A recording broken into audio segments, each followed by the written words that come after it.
Footsteps on Fulham Road, moonlight on my pride. Wore this badge through highs and lows, never had to hide. Memories in Stamford breeze echo through my chest. Not every win is sweet, but I gave my all, no less. We sang through the rain, we danced through the pain. The pitch still remembers my name. Still blue through the silence and the roar. Still blue even when we don't score. I carry the soul of the shedding crew. You can't shake me, I'm still blue. Still here, still true. Woke up to the chance, paint cracked on my wall, but the pride in my heart never faded at all. Jersey frayed at the seams, but it still feels right. Been through darkest nights, still shining bright. We bled in the game, we rose with no shame. The bridge still whispers my name. Still blue, every tear and every cheer. Still blue, with my voice loud and clear. I carry the pride of the shedding crew.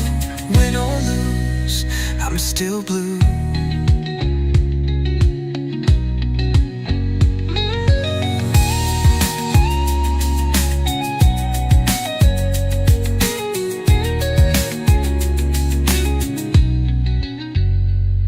From Drogba's fire to Ritz's run, we stood tall under every sun. Through Abramovich nights to new days begun, this heart beats for only one. Still blue, even when they don't believe. Still blue, every year we grieve and dream. I carry the hope of the shedding crew, born for this, I'm still blue. Still blue.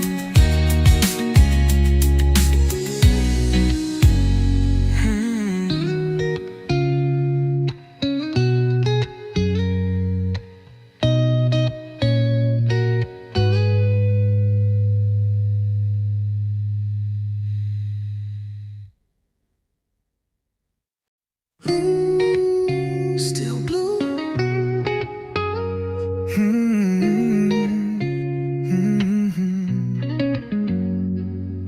Footsteps on Fulham Road, moonlight on my pride.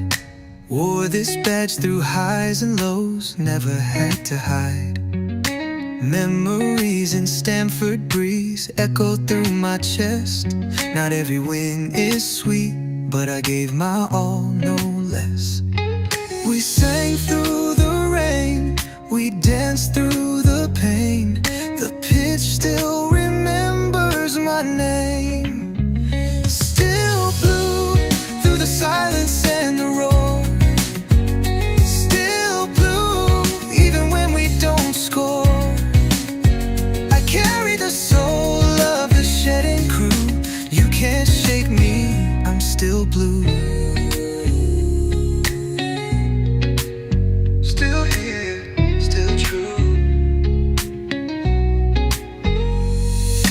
Woke up to the chance, paint cracked on my wall, but the pride in my heart never faded at all. Jersey frayed at the seams, but it still feels right. Been through darkest nights, still shining bright. We bled in the game, we rose with no shame. The bridge still whispers my name. Still blue, every tear and every cheer. Still blue, with my voice loud and clear. I carry the pride of the shedding still blue.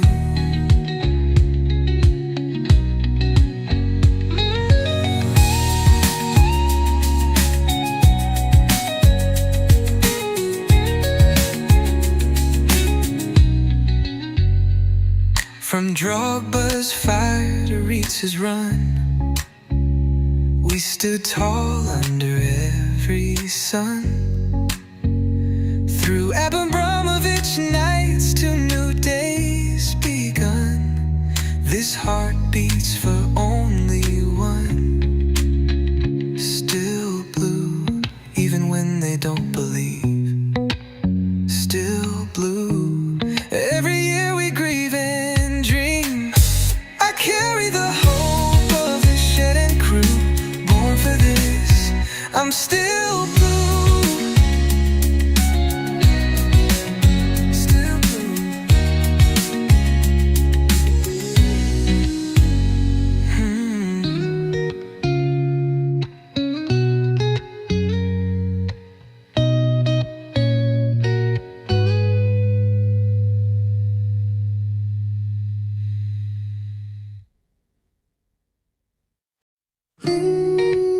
Still blue.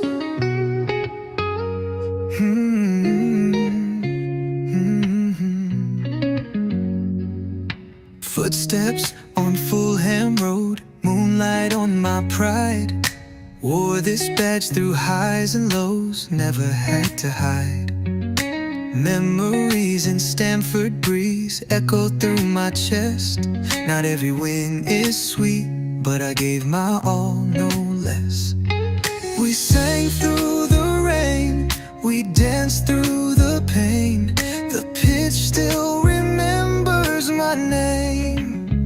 Still blue, through the silence and the roar. Still blue, even when we don't score. I carry the soul of the shedding crew. You can't shake me, I'm still blue. Still here, still true. Woke up to the chance, paint cracked on my wall, but the pride in my heart never faded at all. Jersey frayed at the seams, but it still feels right. Been through darkest nights, still shining bright. We bled in the game, we rose with no shame. The bridge still whispers my name. Still blue, every tear and every cheer. Still blue, with my voice loud and clear. I carry the pride of the shed and crew. Win or lose, I'm still blue.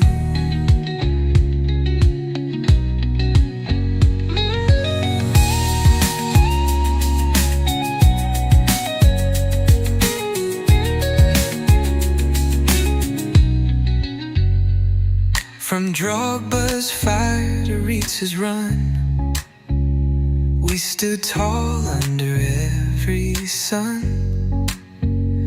Through Abramovich nights to new days begun, this heart beats for only one. Still blue, even when they don't believe. Still blue, every year we grieve and dream. I carry the hope of the shed and crew, born for this, I'm still blue.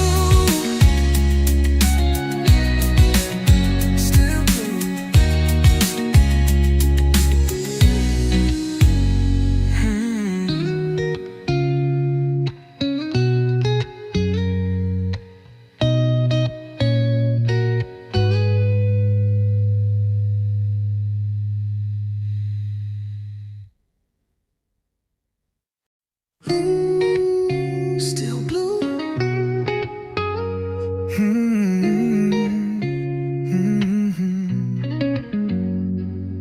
Footsteps on Fulham Road, moonlight on my pride. Wore this badge through highs and lows, never had to hide. Memories in Stamford breeze echo through my chest. Not every win is sweet, but I gave my all, no less. We sang through the rain, we danced through the pain. The pitch still remembers my name. Still blue through the silence and the roar. Still blue even when we don't score. I carry the soul of the shedding crew. You can't shake me, I'm still blue. Still here, still true. Woke up to the chance, paint cracked on my wall, but the pride in my heart never faded at all. Jersey frayed at the seams, but it still feels right. Been through darkest nights, still shining bright. We bled in the game, we rose with no shame. The bridge still whispers my name. Still blue, every tear and every cheer. Still blue, with my voice loud and clear. I carry the pride of the shedding crew. Win or lose, I'm still blue.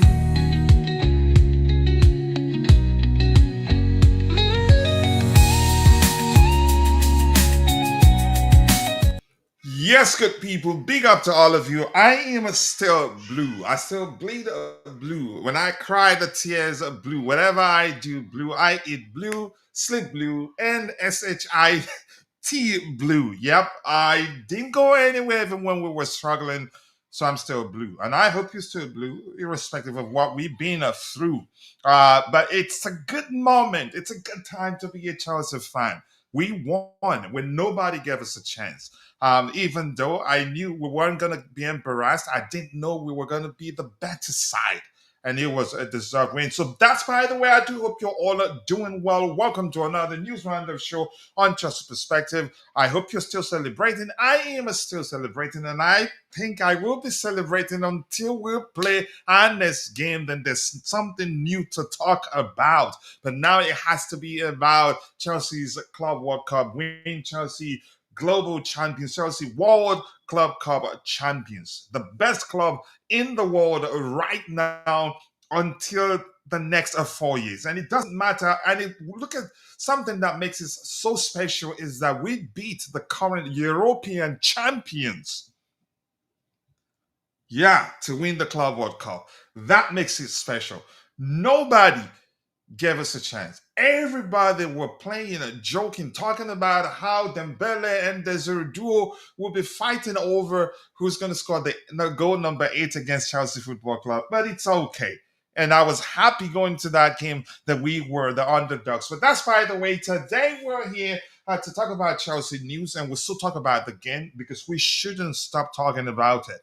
And the good thing is that yeah, it does come with a badge of honor that we will wear, that will be on our kits for the next 4 years. And the rivals, they don't like it. They're only crying about it. So, but today we'll talk about the possibility of Chelsea signing Rodrygo, António Silva, possibility of Chelsea signing him, Jerrell Hato to Chelsea, Nico Jackson and Christopher Nkunku's future, and then Mike Penders heading out on loan to Strasbourg.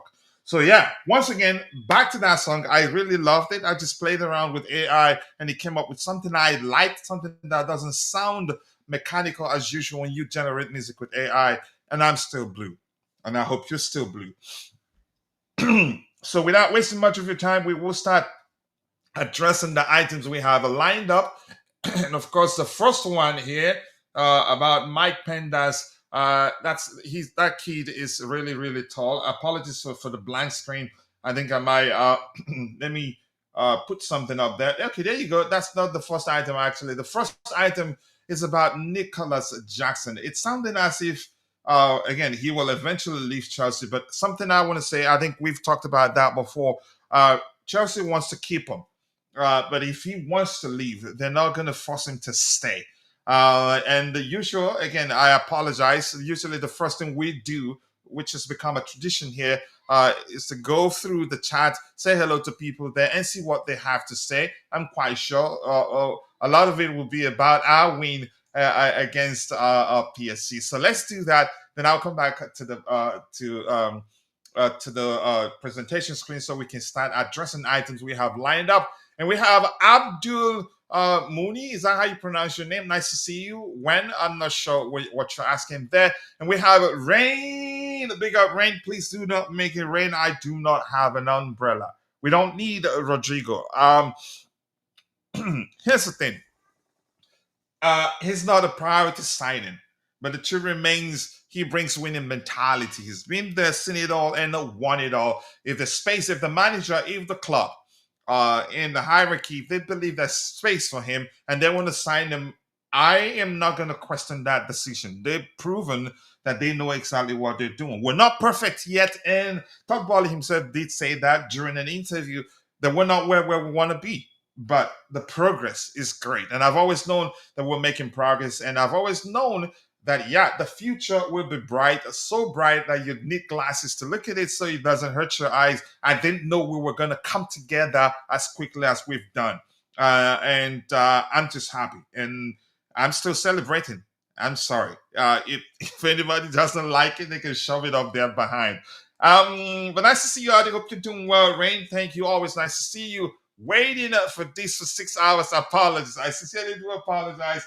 I am burned out currently. I have a lot going on, and I apologize for the scanty streams. I think we'll get our shit together in a bit. We're looking to bring people on to the team so that it will be easier even when I'm not available. Yeah, there'll be people who be here to carry on. I was highly critical about owners, etc., but I have to give them credit for this trophy as well. I am happy they proved me wrong. It's a good thing. And here's the thing: my advice to people, though, here's the issue. Some of our fans didn't talk about the ownership and the players and the manager objectively.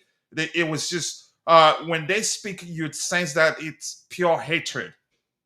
The one saying what we talking about things we should do to become better or things we need to change to do better. It's always name calling the owners, name calling the players, name calling the manager. And if I were Enzo Maresca, I would say something that I said on X. I will embrace that name, championship manager, because name doesn't define who you are. You define how your name is perceived. It's really that simple. But nice to see you, Rain. I hope you're doing well, because all I care is Chelsea. Listen, you've heard me before talk about that's why we operate differently here. On Chelsea perspective, your opinion matters. The only thing we don't do is we don't welcome name calling. We welcome you saying the owners they don't know what they're doing. Then you present your argument, and then one of the panelists or someone in the chat will present a counter argument and let you know, look, they know what they're doing. Because yeah, if we all agree, then something is definitely wrong. I'm a big believer in that statement. Yeah. So, but what I don't accommodate is name calling and you could say people not speaking objectively. And some of them are out there apologizing right now because they didn't talk. They didn't speak about the situation objectively. They would just they let their emotions drive their opinions. Now they have to apologize because they went over the line talking about the owners, name calling the owners, and didn't speak objective. Some of them went to the extent of saying, Todd Bowley and Co, pack your shit and go. It's time to go. Does that help anything? No. Some planned protests, which isn't bad. But my issue with the protests at the time, they weren't actually organized. Some were there saying things you could argue that were borderline racist. Yeah. So nothing is wrong. There's nothing wrong about protesting, but what are you protesting for? Do you have a uniform message? At the time, they didn't have a uniform message. Some of them just wanted the Americans gone, that they ruined the club and all that. But that's fine. That's not what we're here to talk about. It's time to celebrate. Whether you wanted the owners jailed or not, if you're as long as you're a Chelsea fan, let's celebrate. That's not a problem. But one thing you can't stop me from doing is cooking. I'm just starting. I haven't cooked anybody yet. I'm just a bit calm. The other day, the first thing I wanted to say, I'm just happy my wife read it as usual. Because I always have her proofread some of the things I'm doing, and she said, "Please don't do that." I had to change my mind. But that's by the way. Let's celebrate. We're all Chelsea fans, irrespective of where that is your you can say your stands on the owners, the players, the manager. Look, we are champions of the world, and that's the most important thing. All right, Rodrygo, I hope again, if it happens, I'm not going to question the owners. And because we're streaming in a vertical format, usually people don't see the bells and whistles, the like, comment, share options. Press and hold your screen for just about a second, then you see the like options. Swipe up to go full screen, and believe me, if you watch the vertical stream in full mode, in full screen mode, you will never enjoy watching video any other YouTube videos any other way. And Ty, my little bro, is in the house. Nice to see you out. I hope you're doing well. Up big to you too. And Lasula is here. Big up to you too. And Lasula says feeling great, especially after the unexpected big win. Unexpected indeed. It was unexpected. I knew they weren't gonna disgrace us, but I didn't expect us to be as good as we were. We were the better side. And as manager said, the game was won in the first 10, 15 minutes or so. My goodness, he did this research, and tactically he was spot on. And the players didn't look as if they were gonna lose that game. They were committing tactical fouls. They were physical against the PSG team. Probably we knew before time they weren't good at playing against teams that are physical. But I'm just happy. You could listen. I am not going to stop celebrating until we play the next game. Then there's something else to talk about. Then I'll stop. Even transfers, even if we sign a little Messi today, I don't think it stopped me from discussing that win because nobody gave us a chance. And we did look at the poll on FOTMOB where 69% plus believe that, yeah, they were going to smash us. Yeah, but it was beautiful to see those that were hate streaming how disappointed they were and all that. But I'm happy. Yeah. Let's see. My bro is in the house at Debayo. Marco Jr. Nice to see you. Great day, Co Blues. Great day indeed. And I'm still blue. I never left, but I just want to remind everyone I'm still blue. Yeah. Hello to you too, Rain. No worries to you too, bro. Big up, all love. Michael Newman saying big up Kuchila. Is the hater links real? I think it's real, and it's new. It's not new. It's been there for a while. Probably we weren't just in a rush to sign him because we have players that are capable of covering the left and the left back position. If Kukurea isn't available. So we were considering other options. These days, you could say we're never in a hurry to sign players. We do take our time, research, look at the numbers and everything, and more importantly, how the player fits into how the manager approaches the game. And I like that. We're not spending for the sake of it. We're not spending because we have the money, and that makes me happy. Okay. Yeah, congrats to every Chelsea fan, says Michael. Michael, nice to see you. And Mike Brogan says that Chelsea should scout Hercules of Fluminense, which would be a decent signing. I don't think we actually. What position does he play? I can't quite remember that. I can't remember that name, to be honest. We need Rodrygo, António Silva, Jerrell, Hato, and a keeper. Then we're good. I don't think we'll be. I think, as we've heard even before the transfer window proper, that we're not that much interested in signing a goalkeeper. I can't quite remember how that particular report was phrased at the time. But if we see an opportunity to sign a very good goalkeeper, we'd do that. And chances are, Mike Mayer, I think chances are he'd still join Chelsea. But there's a risk there. And I think we've talked about this at length a few days ago. Meyer is French, so which simply means that France is home. PSG, they're a bit, you could argue, I don't know whether they're reluctant to renew Donnarumma, the Italian international, to renew his contract. He has just about a year left on his current contract. So I think if they see the opportunity to sign Meyer, I think they will go.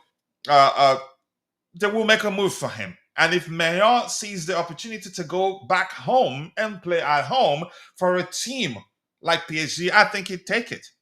That's the only risk. I think but there's still a chance he joins Chelsea.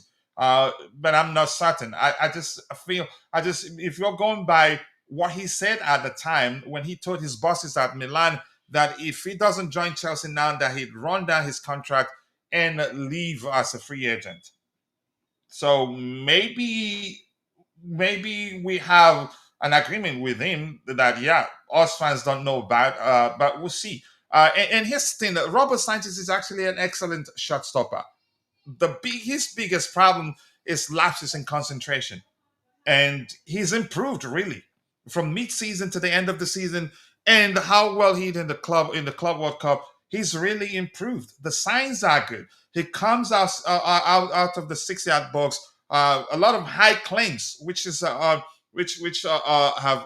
helped us deal with set piece situations. Reads the game very well. Comes off his line and acts as a sweeper keeper if need be. So, uh, listen, I wouldn't be in a rush to sell him. If anything, I'd make sure he stays and then get another keeper. But I think probably if we sign a big name such as Mike Mayer, I think he'd push to leave. But let's see what happens. I'm just happy where we're at today. The Chelsea hierarchy have done well. Long may it continue. We are about winning trophies, and I am happy the squad is in what, how'd you pronounce that word? In I can't try. Don't do this to me. Okay. They are. Should I say? Would it be correct to say they are getting used to the culture? Maybe. Don't use doctoral language for me here, man. But but that's fine. We're much love to you, bro. I appreciate you. And we have Adeba is saying Antonio Silva isn't better than Chalo, but Colwell and Fafana, he's not an upgrade.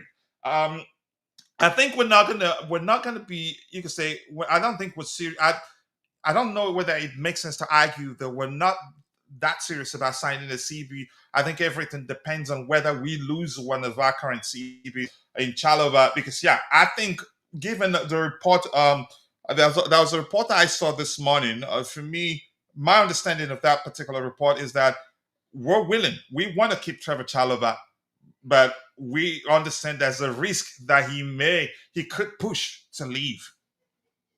Because I don't see the manager, I don't see Enzo Maresca letting him leave, given how well he's done.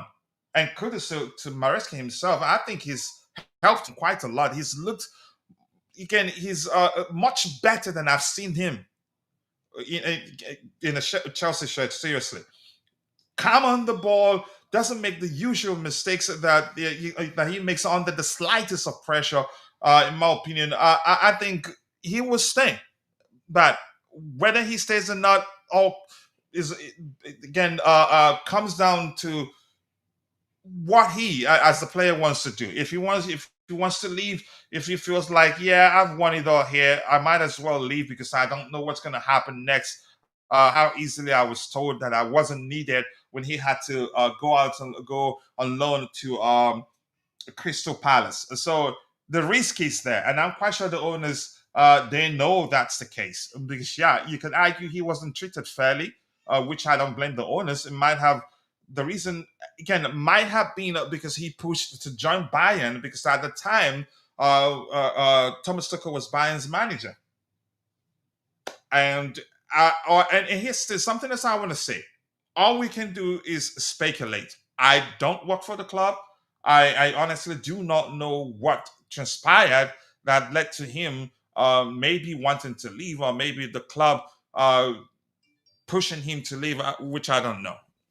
All right, let's see what else do we have here. Keep dropping the likes on the stream. The likes do go a long way. We beat Benfica, who stunned Bayern by leading their group. Yep, we beat a Fluminense in a game that we were already written off. Yeah, exactly. Yet Rival said we had an easy route to the finals. Here's the thing. I'm just happy we beat Bayern, and we wasn't a lucky win.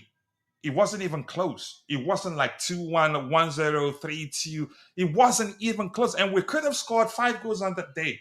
The lab could have scored a brace, Cole Palmer a hat trick. Because the first opportunity he had, he missed it. Not a bad miss, though. It was close. So it wasn't even close. We were the better side. Honestly, it was humiliation for them that even their manager, as experienced as he is, he lost his head.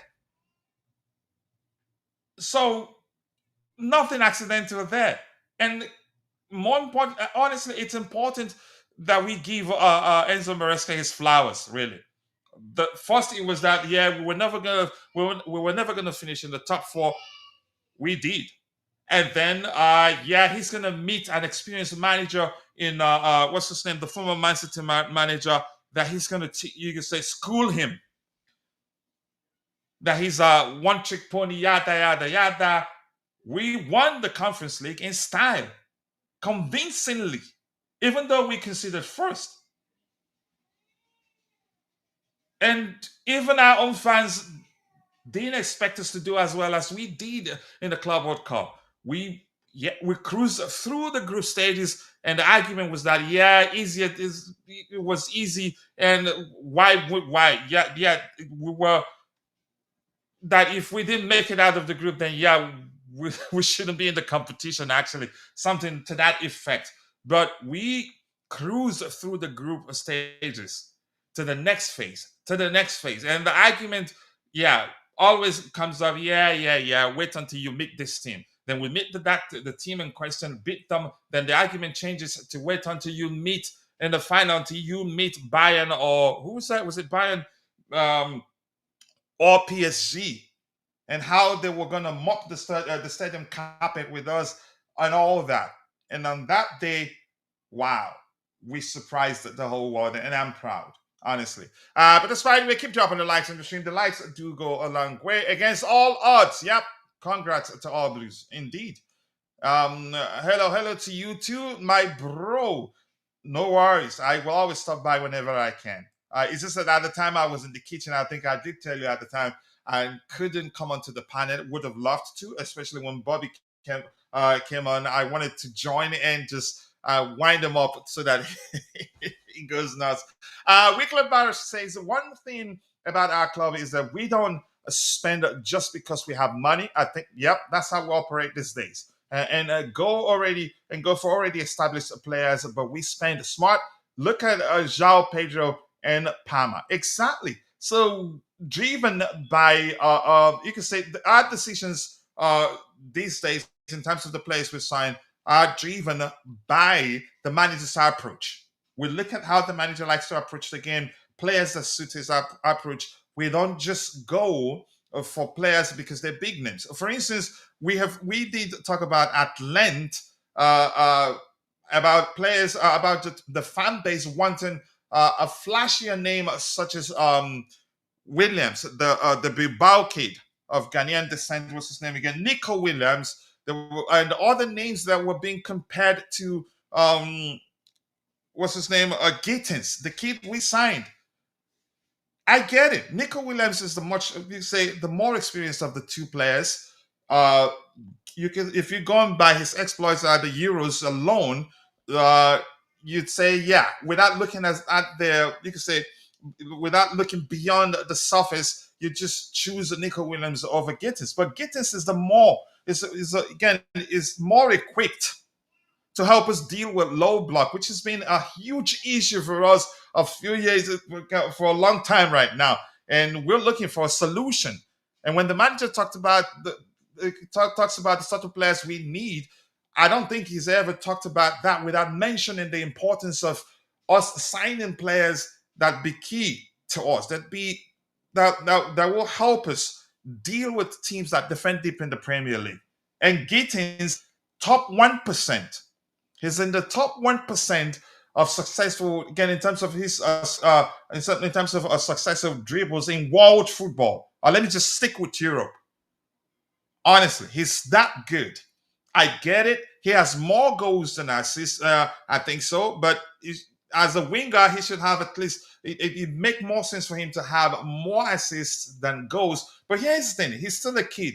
As he matures, then you start seeing his output become balanced, become more balanced. More of, again, you could say nearly 50-50 of goals and assists, because you expect him to create more for the guys in the whoever finds himself in the central area. But I'm happy with signing Gittins, the better of the two options, in my opinion. But people at the time weren't paying attention to the numbers. They were just going, you could say, under the influence of Nico Williams' popularity and not giving Gittins a chance.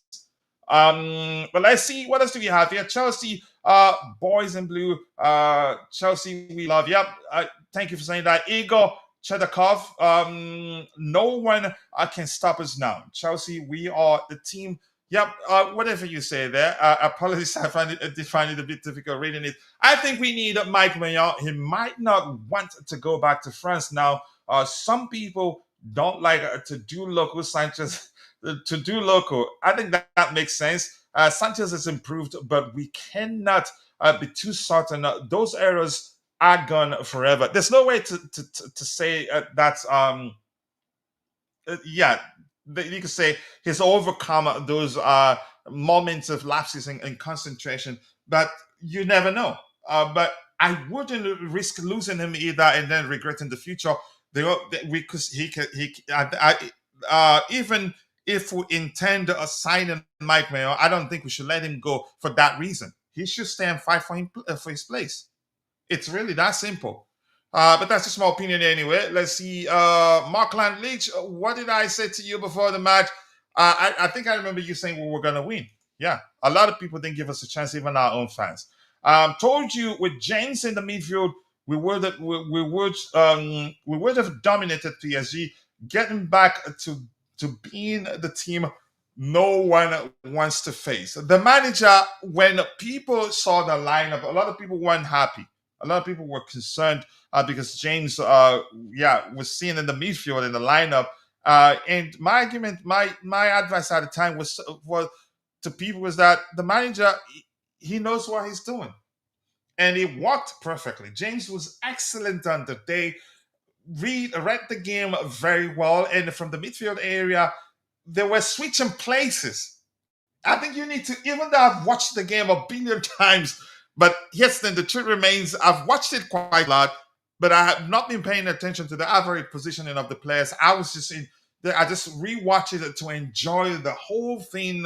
The moment we score our third goal, I usually rewind it and start afresh again, because the first half, that's where, you have you have the whole you could say what's it called, everything that makes it a perfect game. You can say a lot of that happened in the first half, but what a performance overall. So James, he was magnificent, really. All the players, they were excellent. Chalobah, my goodness, he was superb. Chalobah will stay if he sees he's needed. Exactly. That makes sense. I think everything comes down, again, it's his decision whether he wants to stay or not. But I think the manager, I think he's shown him enough love for him to realize that, for him to realize that he's wanted. Because if the manager wants him to stay, I think he stays. And I think, given how well he's done since he was recalled from Crystal Palace, I think he would want to stay. And had he stayed, I don't think I don't know whether he had the right to say no at the time when we wanted him to leave Crystal Palace and come back to Chelsea. I don't know, but here's the thing: I think he'd look back and realize it was actually a good thing that they called him back. Look at the trophies. He won two major trophies, and plus he gets again the FA Cup that Crystal Palace won will be part of his record because he was part of the squad, and I think he did play for them in that competition, which is why he's going to be. It's going to be part of his record. That's a trophy that he won as a Crystal Palace player. So I mean, everything comes down to him. If the manager wants him to stay, then it's up to him to decide whether he's seen enough to believe that he's trusted and that the club really does want him to stay. But I think we don't know what transpired when Bayern came calling and he wanted to join Bayern, and the only reason why he didn't leave at the time was that Bayern wanted him on loan, and we wanted him to leave on a permanent. And that didn't happen. I'm just glad it didn't happen. But people make up a SHIT, but none of us works for the club. All we can do, the only thing we can do is speculate. But that's by the way. Keep dropping the likes on the stream. The likes do go a long way. Trevor should stay. I want him to stay. I think he's improved. Yeah. Happy days indeed. Blues are family. Now we must avoid complacency and be aware that we are the team to beat. We must add Ekitike, Hato, Silva, Menya. I don't think we'll be making a lot of signings. I think at most 2. It depends on outgoings.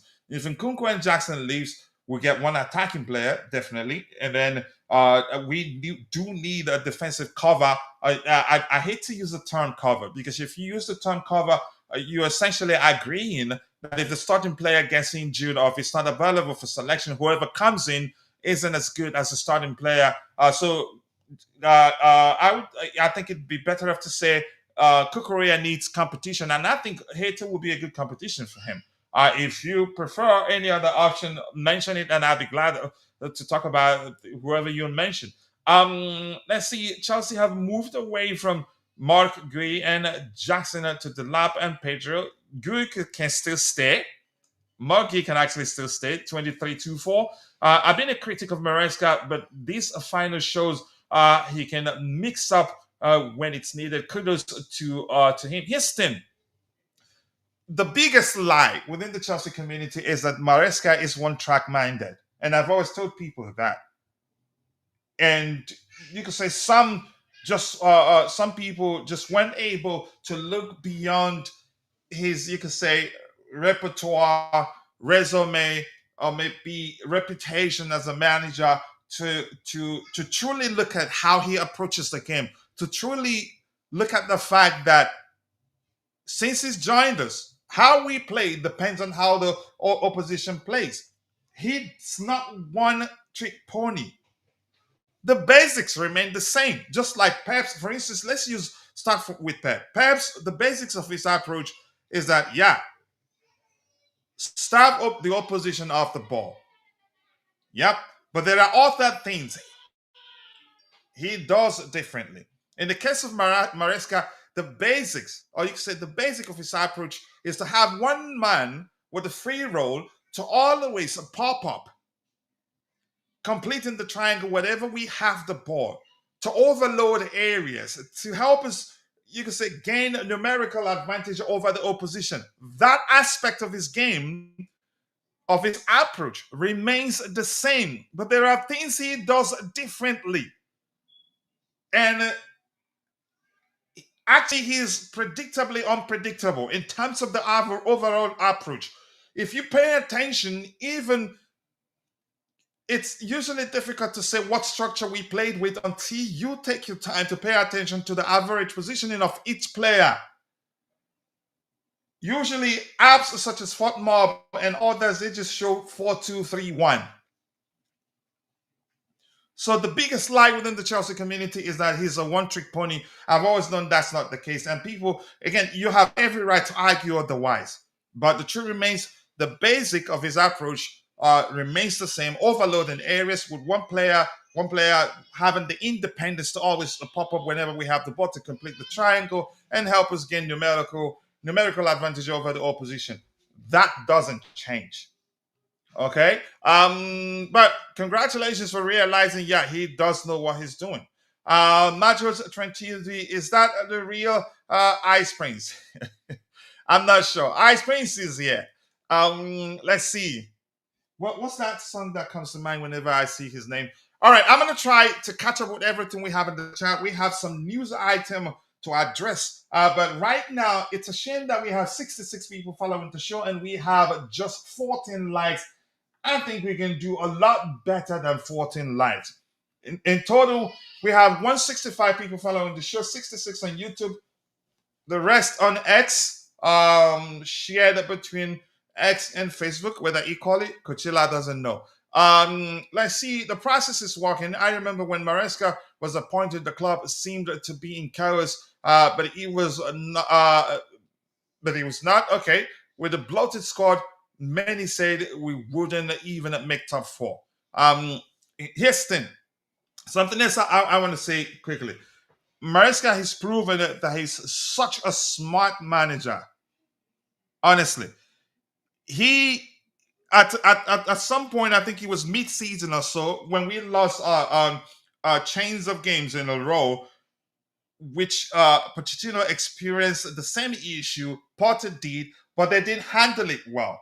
The pressure got to Potter, the pressure got to Pochettino, but Maresca, when we started experiencing that patch of bad games and everything, chains of losses, he changed his approach. He became more pragmatic.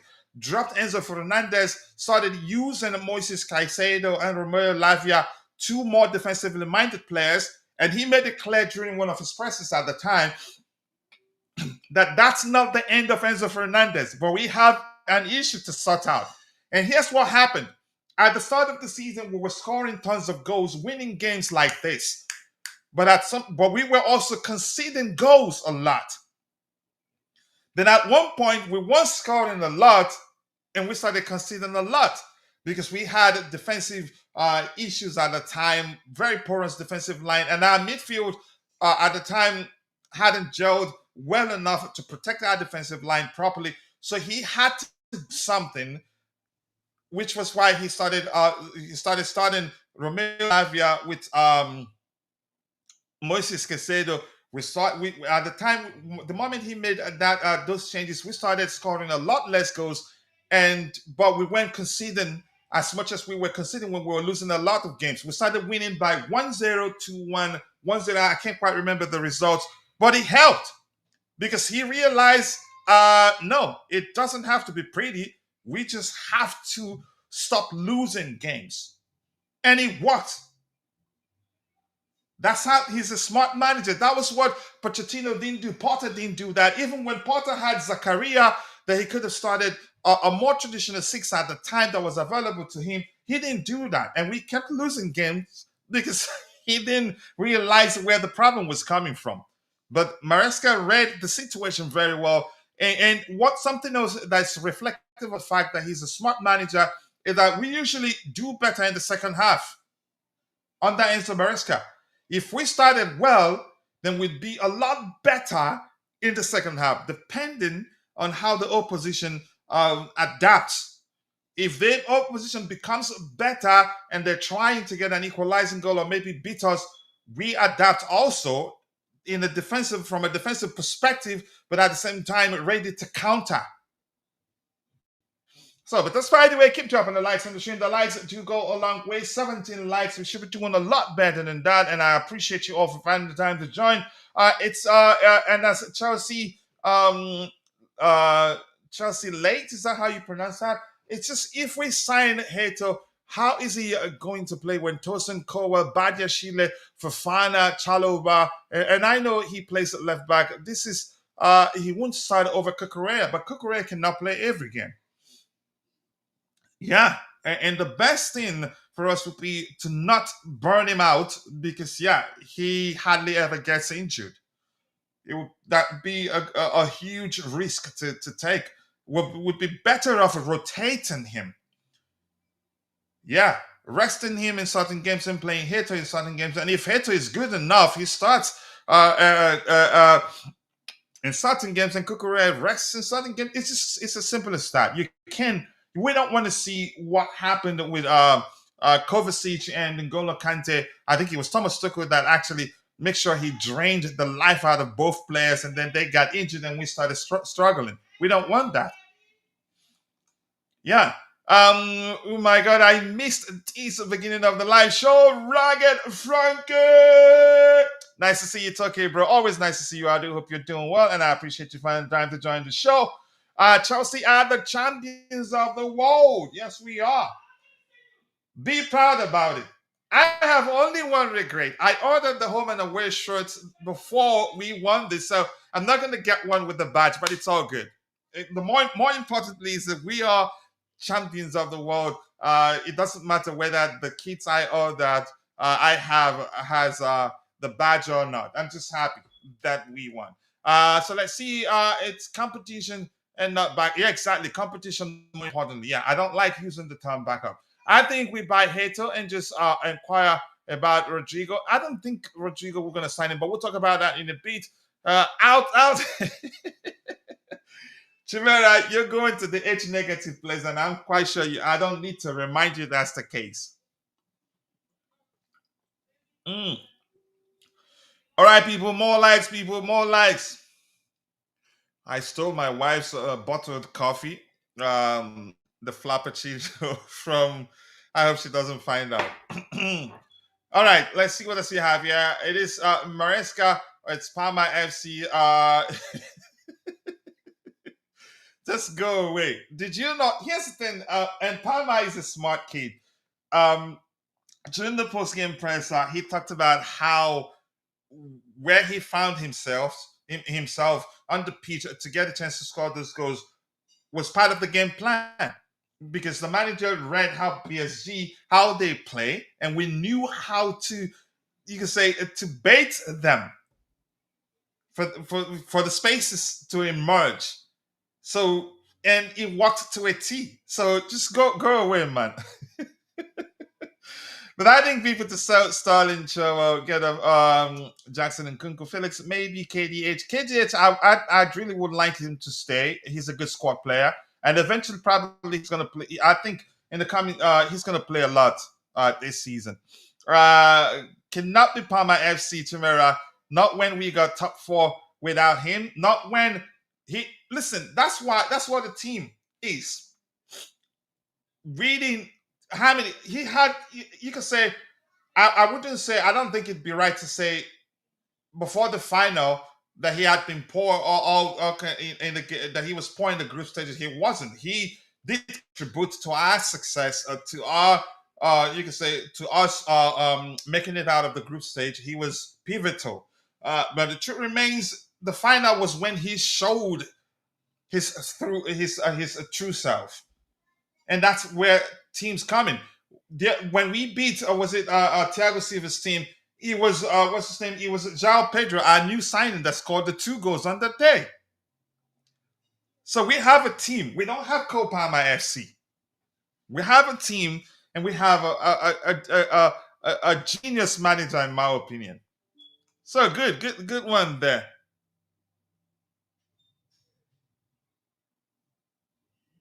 All right, what do we have here? Nkunku should stay. I'm not gonna go by. You can say those games are judge. I'm not gonna let how he played in the Club World Cup drive my opinion on whether he should stay or not. Uh, I don't think that wields a significant influence with regards to whether he stays or not. If we find a buyer, he's gone. A buyer willing to pay our valuation, meet our valuation of Nkunku, he's gone. That's a small opinion anyway. All right, I'm gonna scroll past quite a lot, and then we'll start addressing the items we have. I think Gittins will start in his first season. Yeah, right. I think he starts. He's There will be a rotating. We didn't sign him to be anybody's backup. We signed him because he's exactly the type of winger we need. We have a very big squad. No single player will play again every game. There will be a rotation, and that's key. That's what big clubs do, and I'm happy we have him. And next season also we have Quenda. That's also an excellent player. Hit the like button, people, and also do subscribe to the channel if you haven't. We still have 49 people following the show on YouTube, but we're stuck in 19 likes. I think we should be doing a lot better than that. Um, I think we get Hato. Yeah, I think we've addressed that. I'm not getting carried away. I need a conviction. Who cares? Go away. Don't call me here again, Chimera. Gittins will start if he performs again. Nothing is given, and I love Maresca for that. If you want to leave, he lets you go, and it doesn't matter who you are. You earn your place, and I'm happy. That's what big managers, big teams do. All right, let's see. I'm gonna. What else do we have? Your pick up to you to AB. Nice to see you. Smash the like button, people. I'm gonna scroll to the very bottom, and then I'll try to get to subsequent contributions in the chat. Apologies, people. Maresca should study Ateta and humiliate Arsenal. I think he will. I was actually concerned that he was gonna overthink things, but I'm happy he didn't overthink things. He just did what he had to do at the right measure. Didn't overdo it, didn't underdo it. It was just perfect. That here's the most delicious thing on that day. When we were on them, they were confused. They were making the sort of mistakes that I thought we'd see on our path at the start of the game. And the cameraman was good enough to pan to pan to their bench, and we did see Enrique and his assistants. They were shocked. They could not believe what was going on.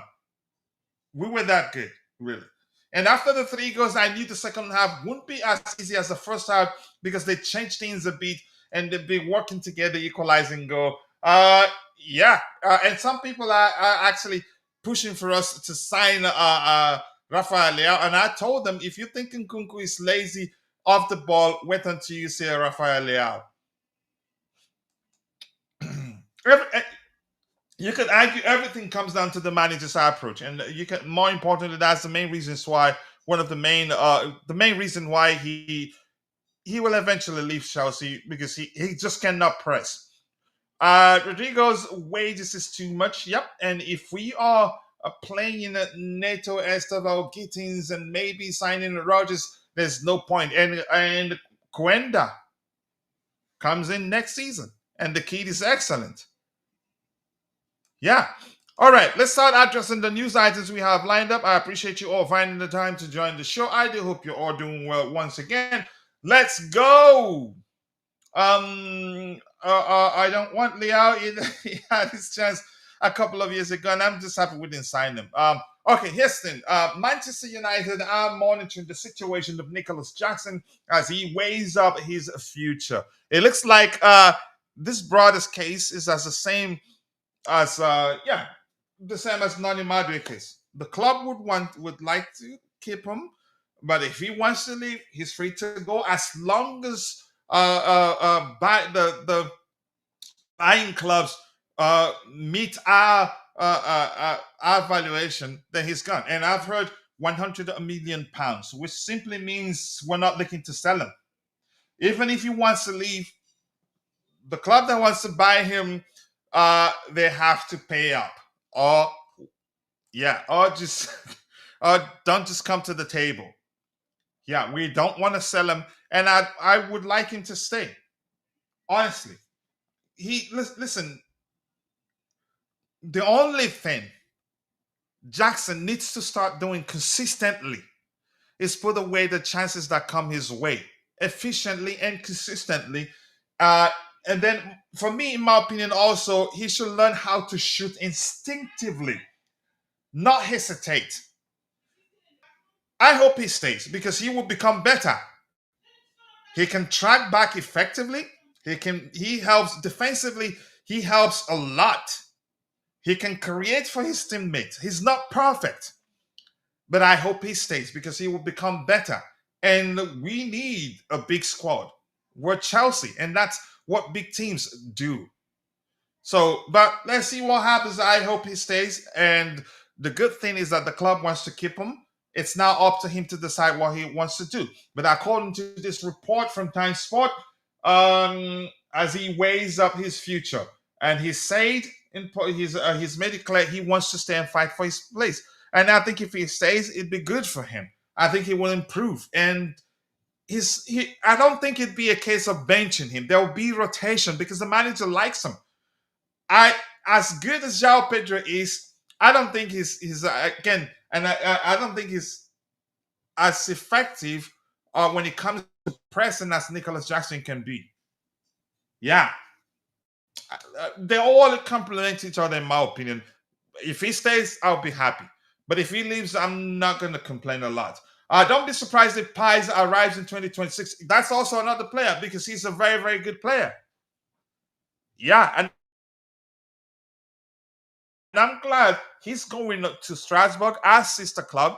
There he gets to play. But nice to see you, Stab. I do hope you're doing well. 20 likes, people. We can do a lot better than 20 likes. More likes. We have 72 people following the show, and we have just 20 likes. We can do a lot better than that. In total, we have 183 people, 72 on YouTube, the rest on shared between X and Facebook, where the equally coach doesn't know.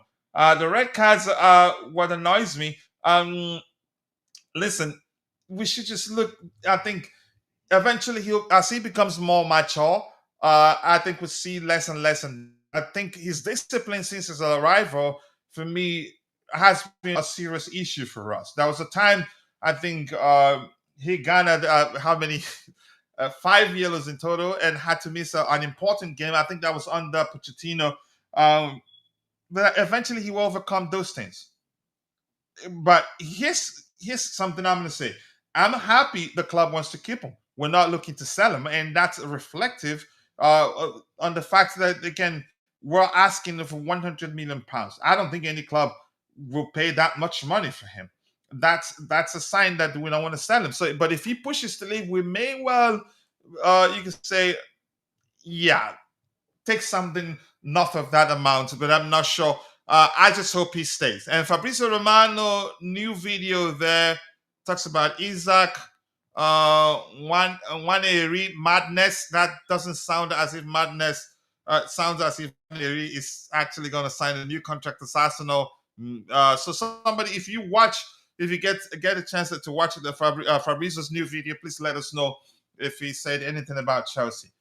Says I agree with you. Kachila Jackson has a chances. João Pedro and the lab cannot miss. Palma, Caicedo, and Enzo and Neto and Maresca. All of those players provide beautiful passes, and he misses 4 out of 10. That's just the only thing. That's the only thing he has to start doing consistently is be efficient in front of goal consistently, and not be what's his name? One of my favorite finishes in the Premier League. Anelka, that he the way he puts away chances, sometimes you start asking, was it an own goal or did he touch it? Sometimes he'd be as good as Anelka in terms of putting away chances. The next day he'd be as bad as Darwin Nunes. But I think the club is willing to give him a chance.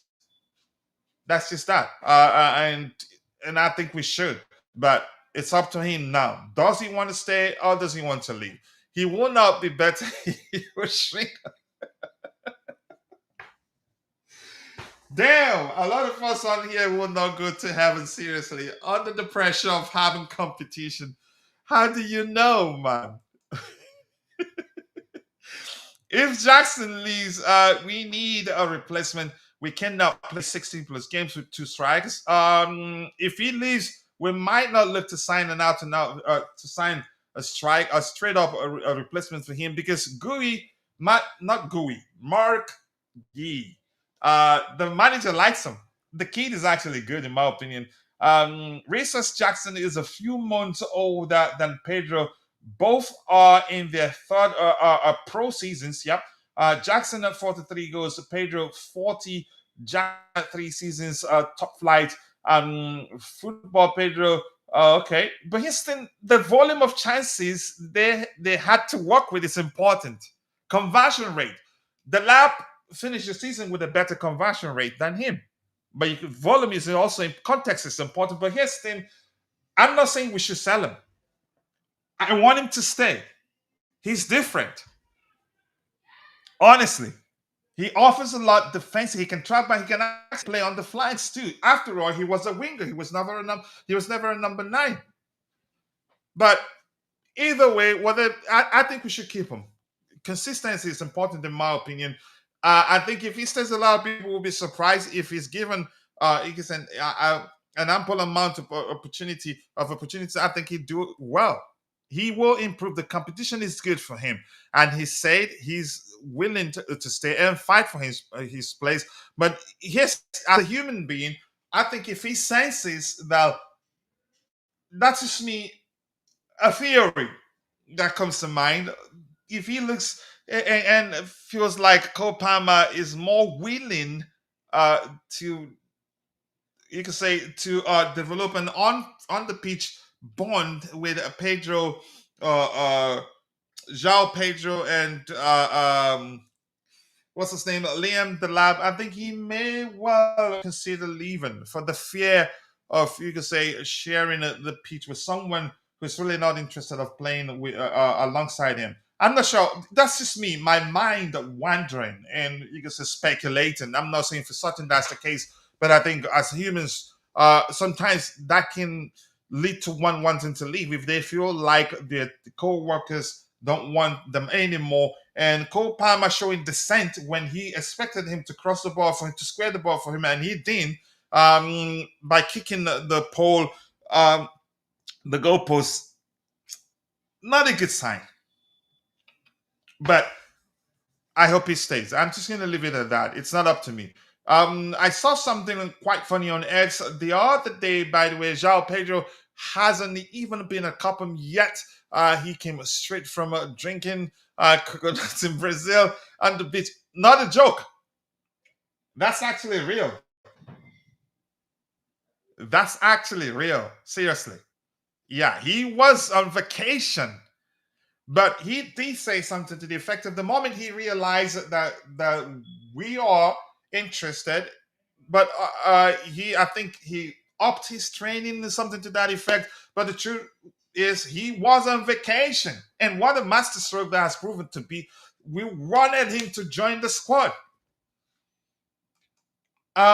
See, keep him, and rotation is key. Yeah, we will rotate a lot. Maresca, when asked, said he sees him as a striker. I don't think he will ever play Jackson on the flanks. You never know. I heard you, coach. I'm talking to others. Jackson will be missing for Afghan for 6 or 7 weeks. And they have a very strong, a very strong squad. Chances that he'd be there for the entirety of the competition, because Senegal, they do have a very strong squad. Um, yeah, it's been expanded to 24 teams. Guy, I think, will go out on loan. It's not going to be a bad idea. I hope. I don't know how many players can we actually loan to Strasbourg.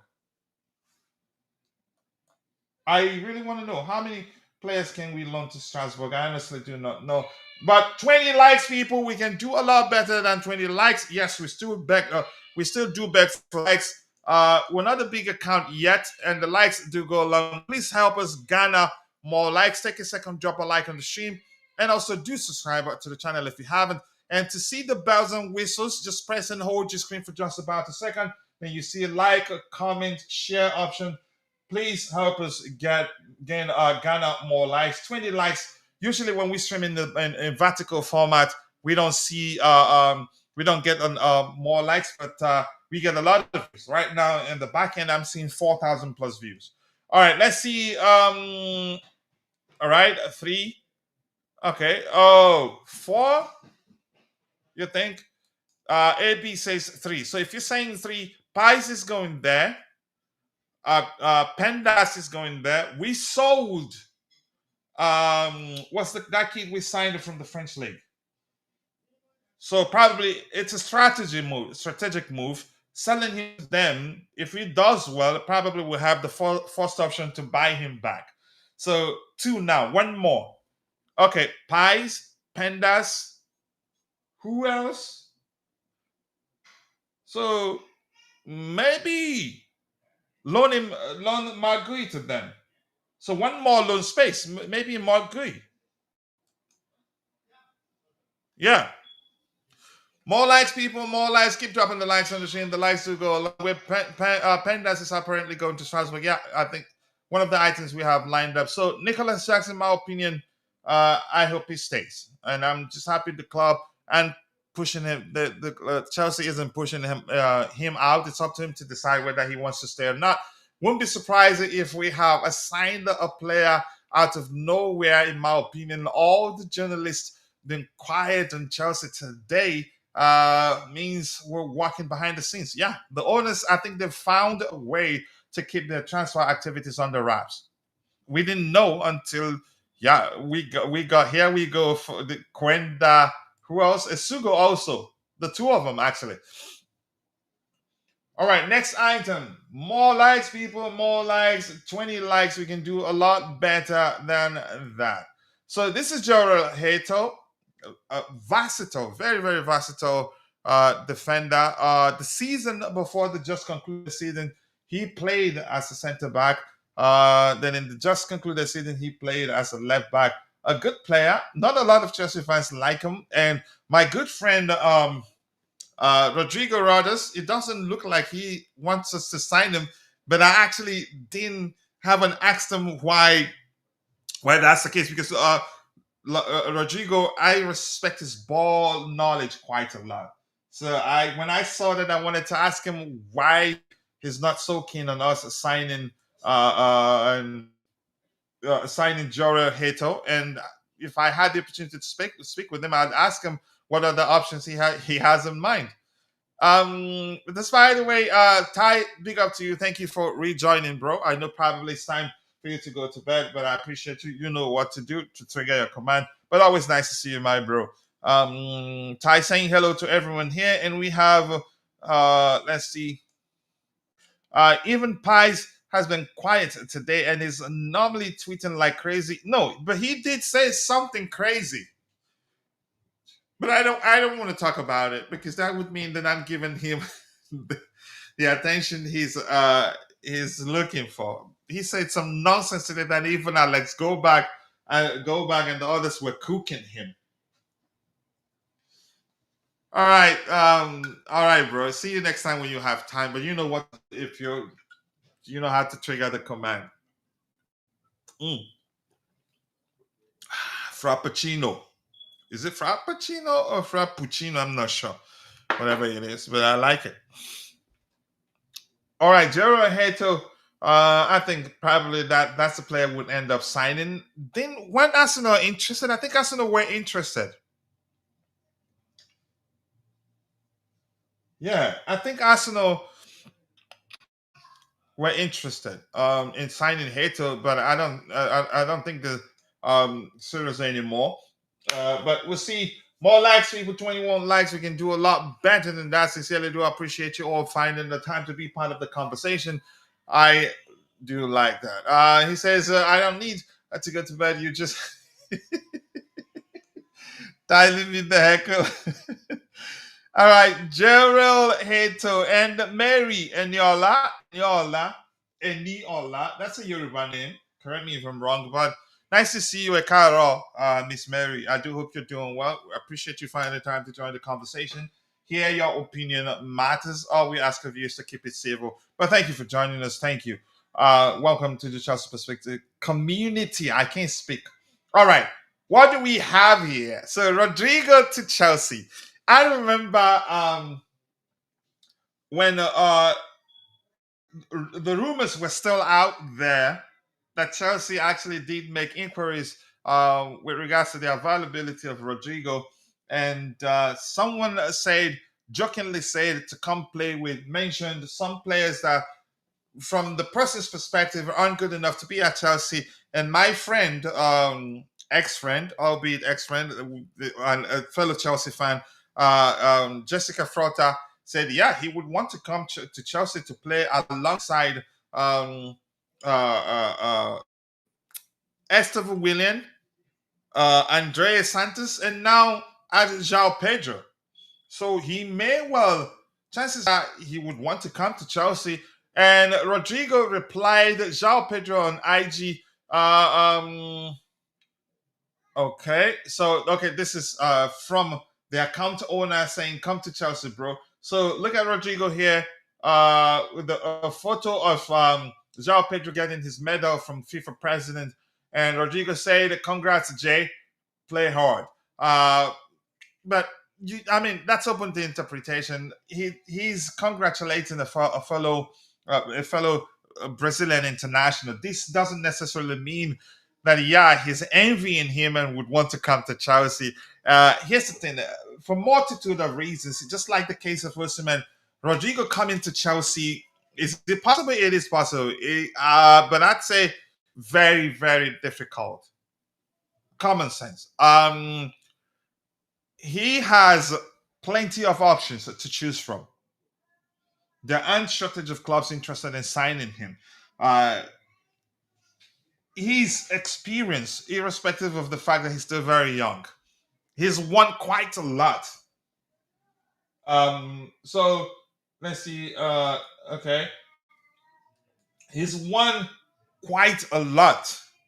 So a lot of club, he wouldn't be a bad addition to any club. But his salary is an issue. Even though if he joins Chelsea, he'd get the opportunity to play alongside his countrymen, Estevão Willian, Andrea Santos, and of course, João Pedro. But this is business for all parties involved, for the clubs interested in signing in, and for him, yeah, he has responsibilities. So for me, it's not gonna happen, and I don't think we will make an exception in terms of the construct of, or you can say the sort of salary we offer to players. Is I don't think we'll make. If we were gonna make it an exception, we'd do that for Osimhen. So, and if we didn't do that for Osimhen, I don't think we do that for a player who plays in a position that you could argue right now isn't a priority for us. Yeah. So that's why Rodrygo to Chelsea, for me, mm, I don't think it happens. I don't think it happens. If it happens, I'd take him. But yeah, we didn't make an exception for Osimhen. I don't think we'd make an exception for him, especially given the fact that he plays in a position that is not a priority for us. It's really that simple.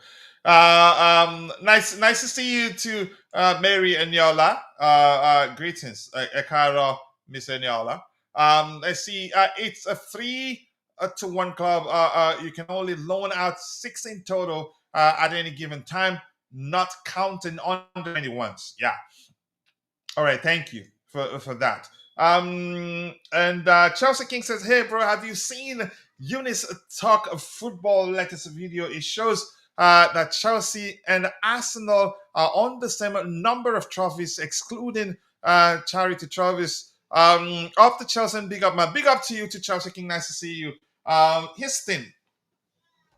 I'm not going to be talking about how we're the biggest club in London anymore. We're actually, for at least, we're the biggest club in England, in my opinion. Yeah, we are the first to win the current version, for lack of a more relatable or accurate language, in my opinion. Sorry about that. Yeah, we're currently the best club in the world, and I like it that we didn't meet Real Madrid or Bayern in the final. We met the current European champions and we beat them. We destroyed them. So I think it'd be correct to say, yeah, we're the best club in the world until until another club wins that trophy. So yeah, I've seen that. Yeah, good. We are bigger than Arsenal. We're big, with the big. We can say the best team. Not say big. Let's just go with the best. We're the best team, the biggest club in London. I will defend that anytime, any day. The best club in England currently, in my opinion.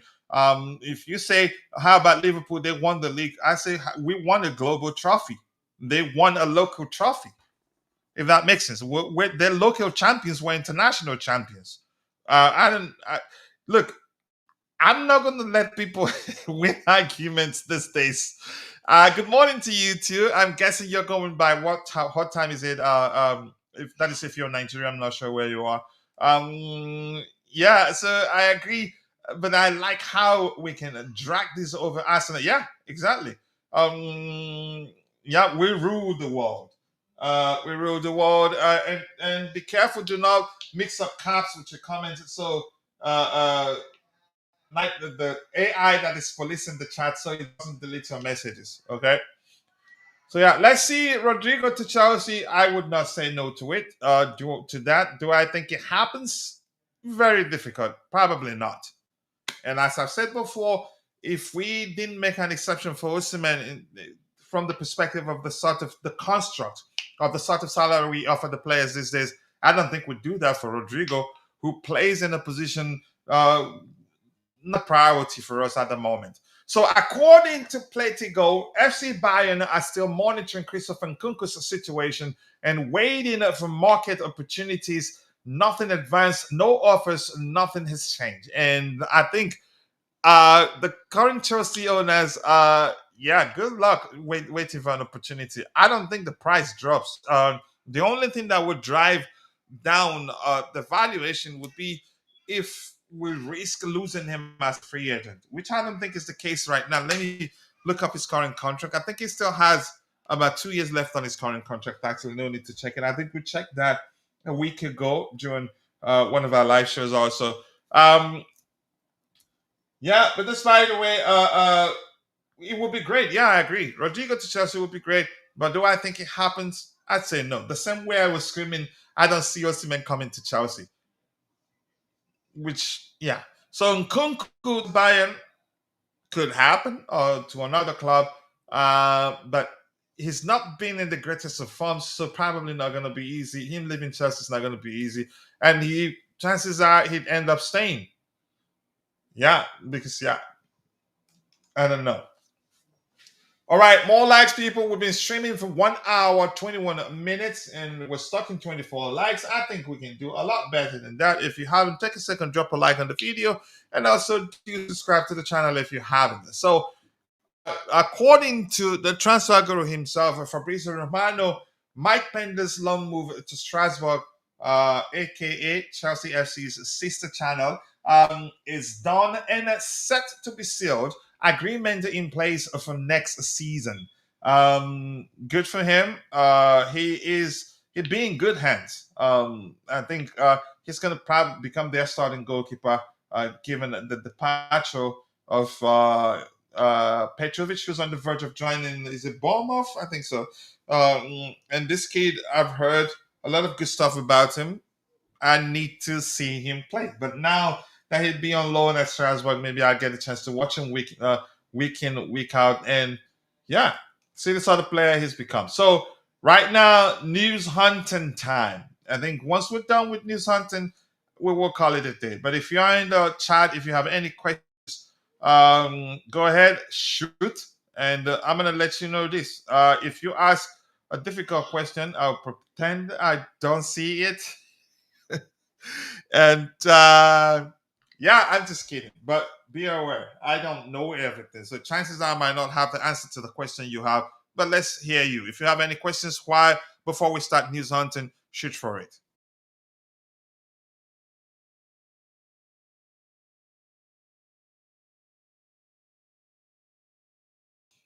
All right. Let's see if we're ready to go news hunting. Is that the guy I'm looking for? No. The guy I want to use. Dang it. Maybe I should have let it load fully before I move out of that window. So once again, if you have any questions, shoot for it. I will try to address it. But if you ask a difficult question, I will pretend I cannot see the question. All right, let's see. Did you know that Arsenal want to sign Maresca? Here's the thing. I presented the news that I saw, and I read the room, body language and all that. Of course, mainly speculation at the time, but there were reports out there suggesting that Arsenal were preparing to make a move for him.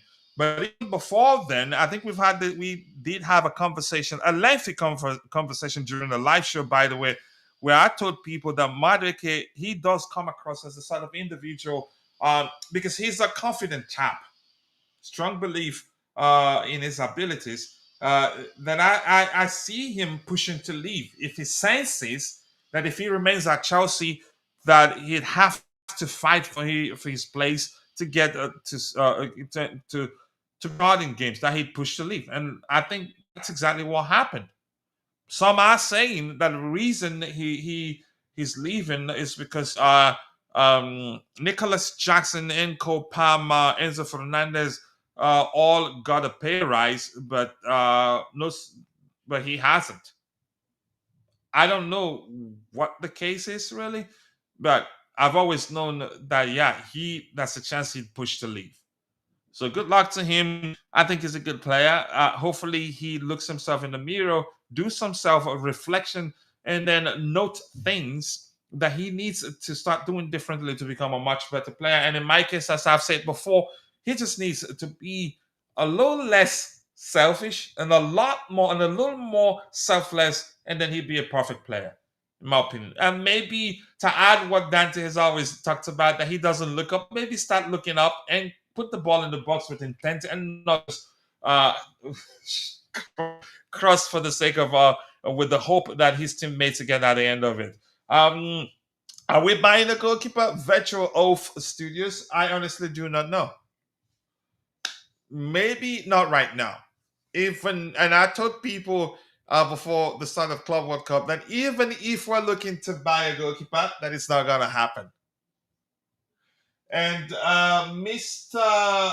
Bandit, question of the moderator, do not use all caps. If you do, the machine that's policing the chat will delete your message because he will see it as you spam in the chat.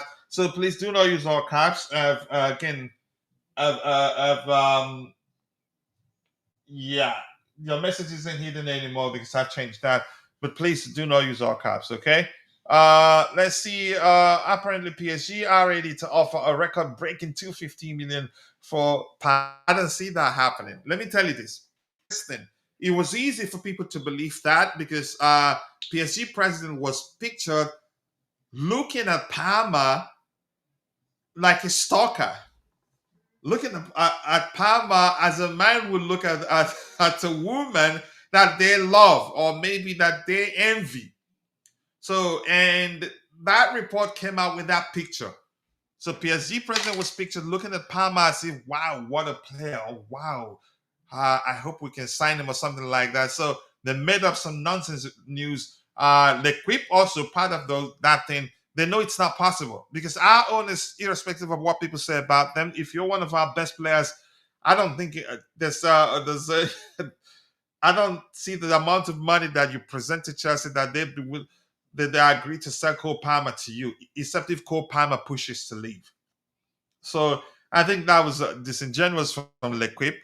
It's absolute nonsense. I don't think Chelsea will sell Cole Palmer, and I don't think PSG will pay the reported amount, which is something in the region of north of 250, 200 million, actually. Not euros. I think what I saw was pounds. But big up to you to Chelsea 11. Nice to see you. I can't wait for you to launch your YouTube channel so we can help you grow. But I appreciate you finding the time to join the conversation. 26 likes, people. We can do a lot better than that. Get the likes up because we're streaming in the vertical format. Usually it's difficult to see the like button, but press and hold your screen for just about a second. Then you see the like, comment, all the bells and whistles, share options, and please help us garner more likes. All right, let's see. What else do we have here? Chelsea Championship. Yep, thank you for saying that. Do you speak French? No, I don't. But I can sing one song in French, a song I learned in my primary school days. Something like "Oh, quand le Seine vont trier, oh, quand le Seine vont trier, le Seine nous voudrons être non bleu." I can't quite remember, but I don't speak French. That's the only thing I can do in French. I'll just say bonjour, qu'est-ce que c'est, and something like that. Some of the things we learned in primary school. but I don't speak French. I wish I could. Only Real Madrid can take Parma and do not even. I don't think even they cannot pay how much for ask. Listen, Chelsea have changed.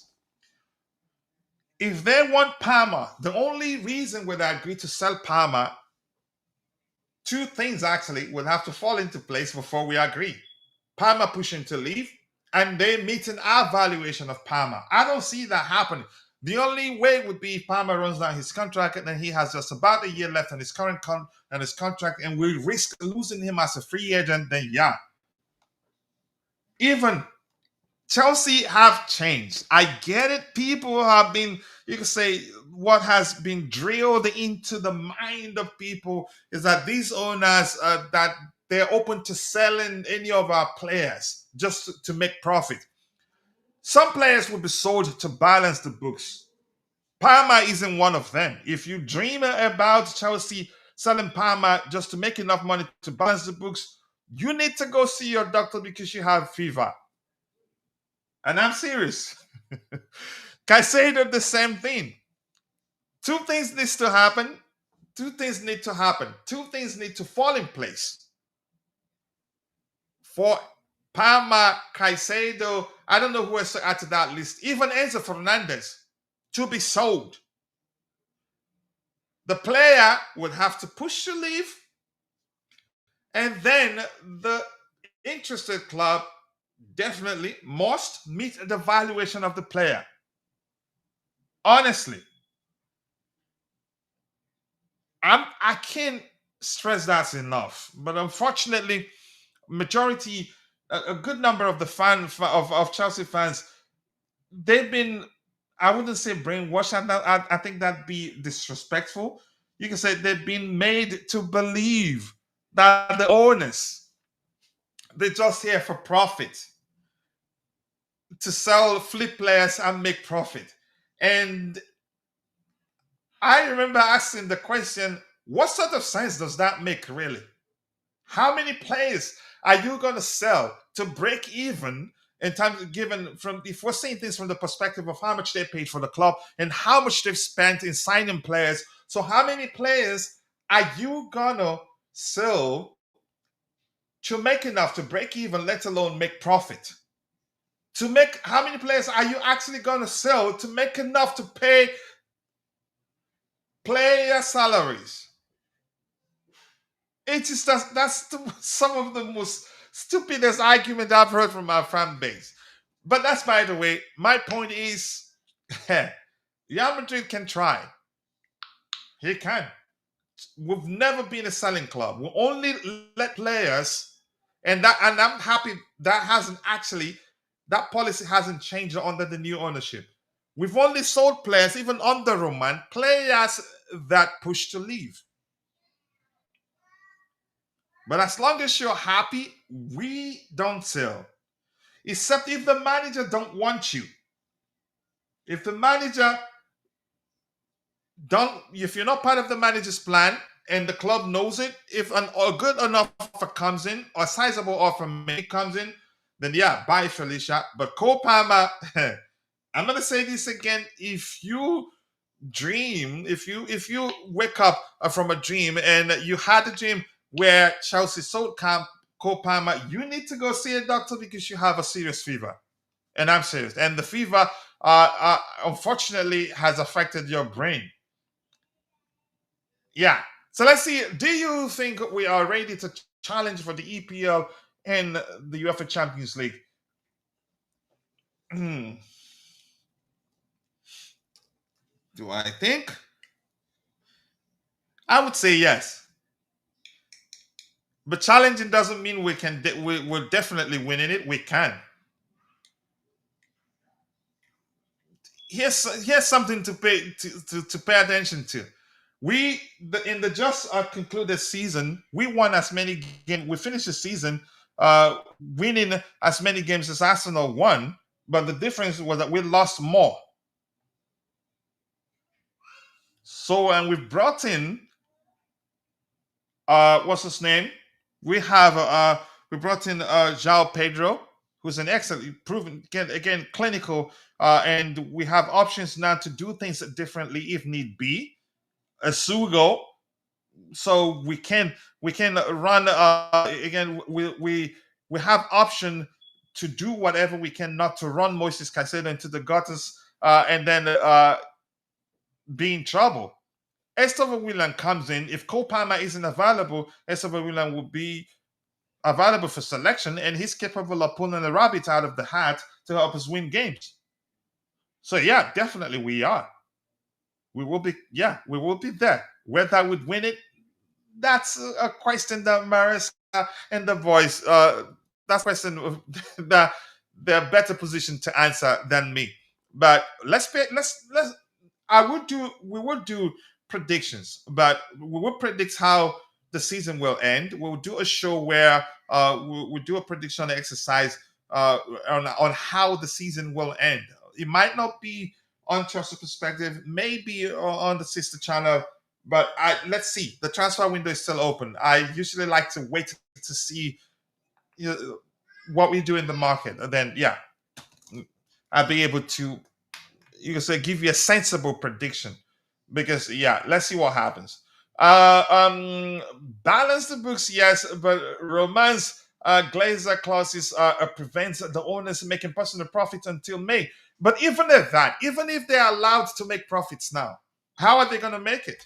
It just does that argument doesn't make sense. The argument they're here to profit. Football is a result-driven business, and if you don't win, you don't make profit. If you're not in the Champions League, if you don't win the Premier League, if you're not contending for the biggest of trophies, you're not going to attract big name sponsors, and they know that. So it just doesn't make sense to see people, even content creators, arguing they're just profit focused. How are they going to make profit? Do I think they've been perfect? I'll be the first to let you know. No, they've made a lot of mistakes. But my goodness, does it make sense to argue that they're here just to make profit? And how are they going to make it? And to be more specific, yeah, the argument has always been they're here to just flip players and make profit. Flip how many players? But that's by the way. Let's see, Maresca should at least have waited for the finals before joining Arsenal. That's just shows he didn't really care about Chelsea, or let's just stick with he didn't want to stay. He really wanted to leave. I don't know if it'd be correct to say because yeah, he didn't want to stay and compete. Maybe it makes sense actually to argue that yeah, he's not happy that he's not gotten the raise yet, but Cole Palmer, Nicholas Jackson, Enzo Fernandez, both, yeah, have. All have. Sorry. So I don't know how to see his situation. But, all right, more likes, people, more likes. We still have 178 people following the show, 48 in YouTube. The rest shared between X and Facebook, whether equally, Coach doesn't know. But we need more likes, and yes, we do. We still do beg for likes because we're not a big account yet, and the likes aids the growth. The likes aid the growth of the community. So please help us garner more likes. We'd really appreciate that. Cole will not even want to leave as long as he is playing, and he will be hopeful that he can keep winning medals. Yeah, more importantly, as long as we're winning, he stays. And I don't know if you were here when I talked about how I liked how when he was being praised about how he did in that final against PSG, and he said, "Wait, everything is down to our game plan." Yep, the other players did what they had to do to create the spaces for me. And yeah, the game plan was just perfect. Given the manager credit and went to the extent of saying Enzo Maresca is building something special at Chelsea. Yeah. So more likes, people, more likes. Keep dropping the likes in the stream. The likes do go a long way. I appreciate you all for finding the time to join the conversation. Read what I said properly. May 23rd to, what was that? Okay, he says, balance the books, yes, but romance glazes clauses prevents the owners making personal profits until May. Yeah, I read that and I started talking about something else. So I read it properly. And I can't read every comment in the chat. I know you already know that. Let's see what else we have here. Yes, we can challenge for the title. Absolutely. Not only Arsenal, we need to humiliate.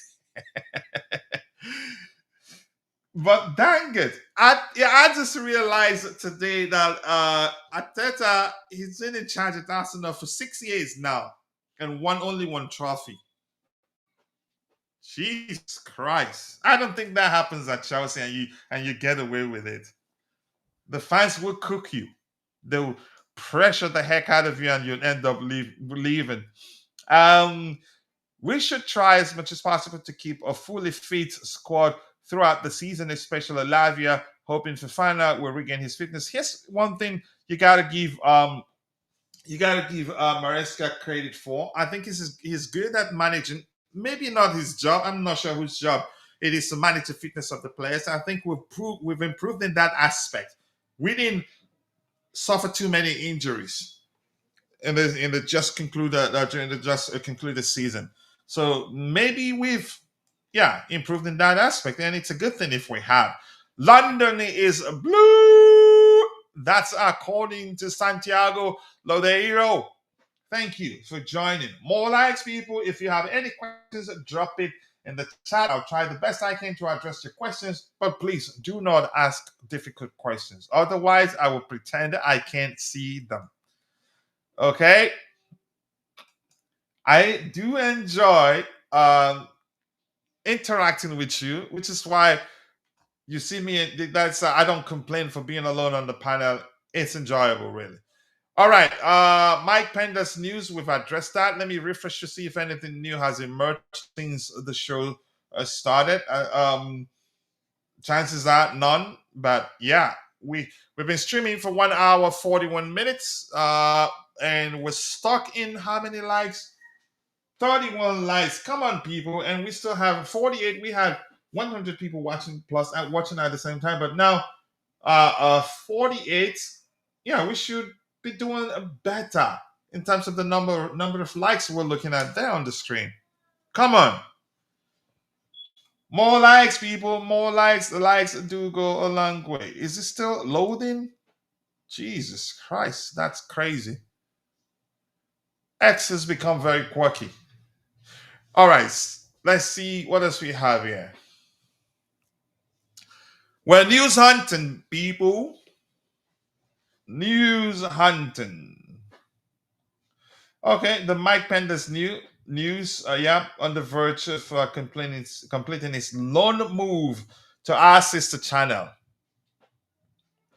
Pice is really beginning to annoy me. I think I might consider blocking him. He doesn't know how to be objective. Now he's saying that the fans are delusional for celebrating us winning the Club World Cup. Jesus Christ. Somebody just joined the conversation and I don't like him. More likes, people, more likes. Keep dropping the likes and the spin. The likes do go a long way. Much love to you, Vic. I appreciate you finding the time to join the show. I do hope you're doing well. But I'd rather you go back to work and don't cook me. Do not cook me. Don't say anything I don't like. I'm gonna block you if you do.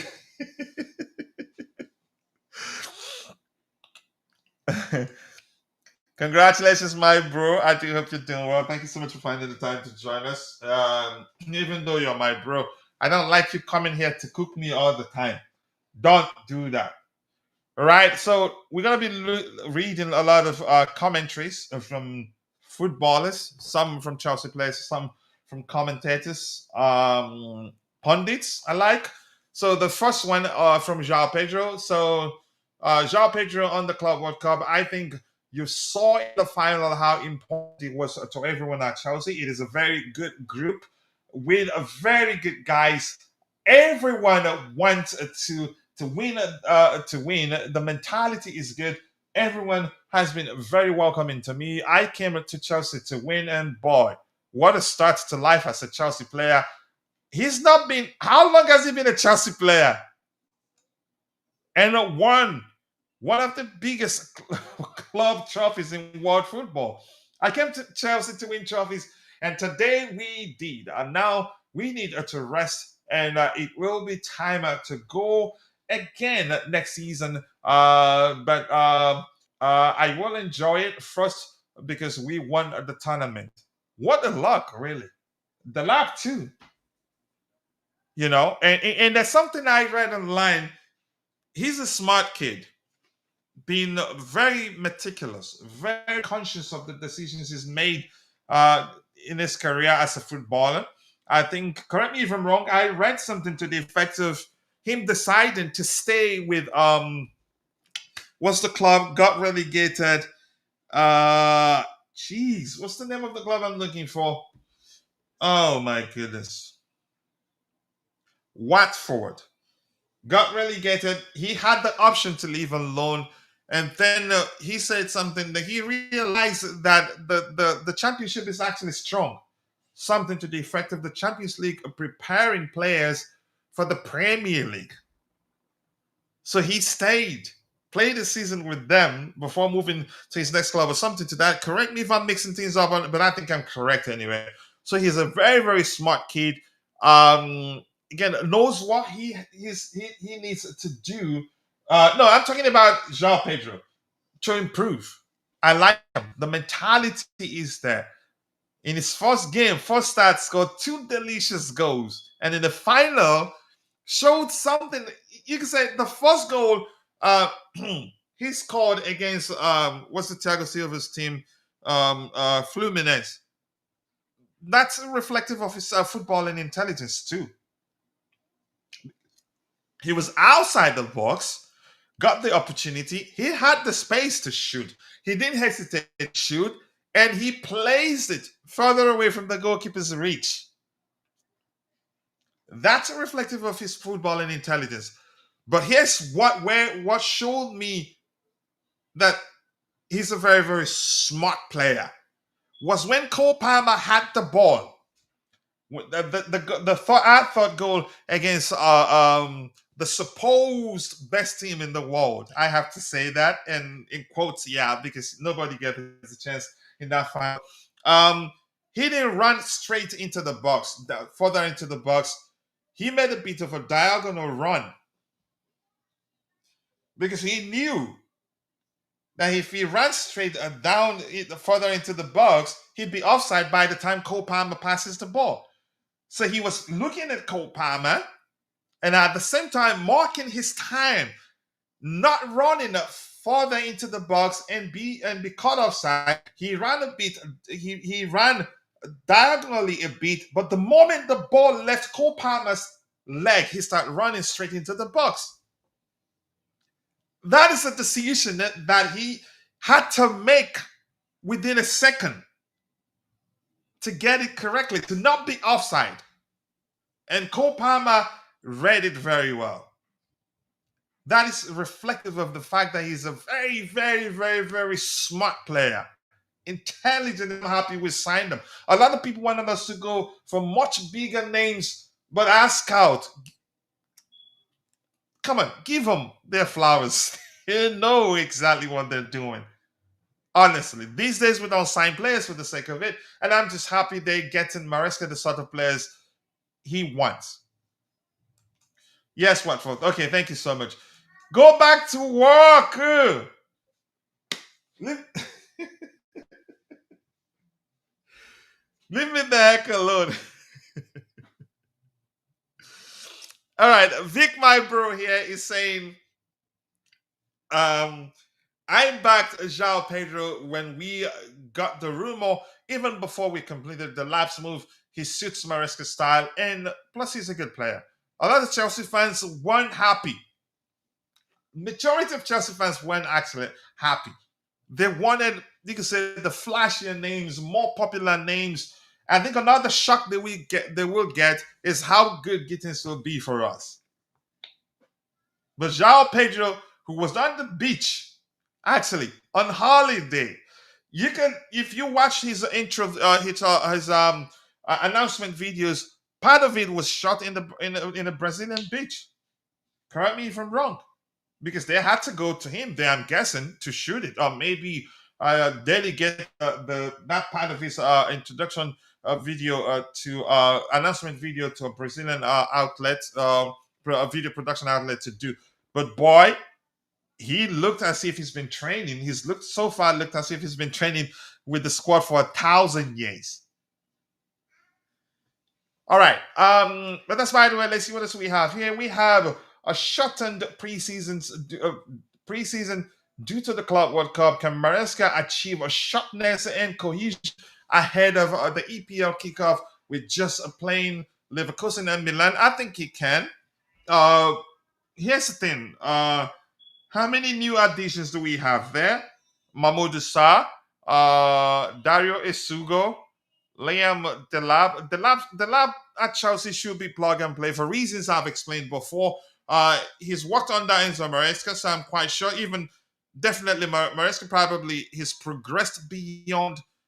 Definitely progressed to a certain extent beyond how he used to approach the game as a youth team manager at the time. But it'd be easy for him to adapt. He's played alongside Cole Palmer, Romeo Lavia, and I think Tosin too. So the lap not an issue. Isugo maybe will take a while to Isugo and Santos, probably the two of them. So we don't have too many additions. The difference is that because of the seriousness of the competition, the manager didn't get to give a lot of players opportunities. So if we was the usual preseason, I think Guinness, what company sponsors the the sponsor the last preseason or so? I don't think a lot of the we would have seen a lot of the players, a lot of experiment and all that, but because of the seriousness of the competition and how at stake, he didn't get to give a lot of players the opportunities. Yeah, that he would have loved to get to see them up close and see whether to decide that some of them be sold or be kept. But still, for me, yeah, still good preseason. I don't think we could have. I don't think that'd be a much better preseason than that one because of the seriousness.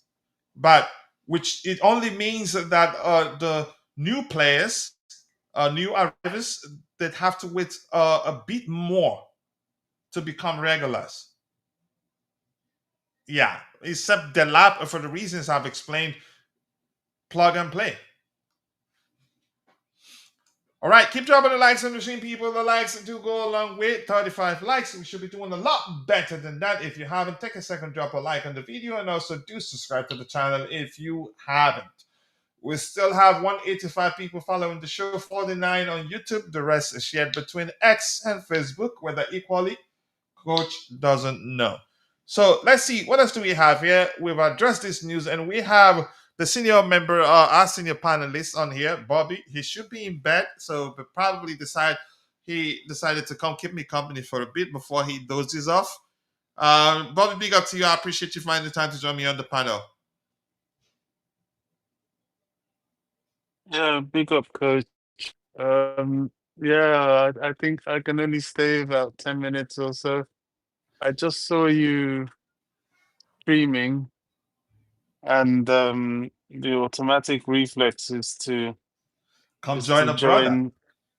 Yeah, yeah, you know, it's my drug. So Yeah, I'm quite sure you've seen the Jackson news. It doesn't say we're looking to sign him. I think he is the one now weighing up his future. But he said already that he's ready to stand fight for his place. And the fact that we're asking for 100 million plus for him shows that we're not ready to sell him. I think yeah. his situation is that sort of situation. If he pushes the leave, we'd have no option than to sell him. If he wants to stay, we'll be happy to keep him because he's a good player. And you can the only Well, thing he needs to start doing and do consistently is put away the chances that come his way efficiently and consistently, and not be today be Anelka and tomorrow be Darwin Nunes. But let's your thoughts on that.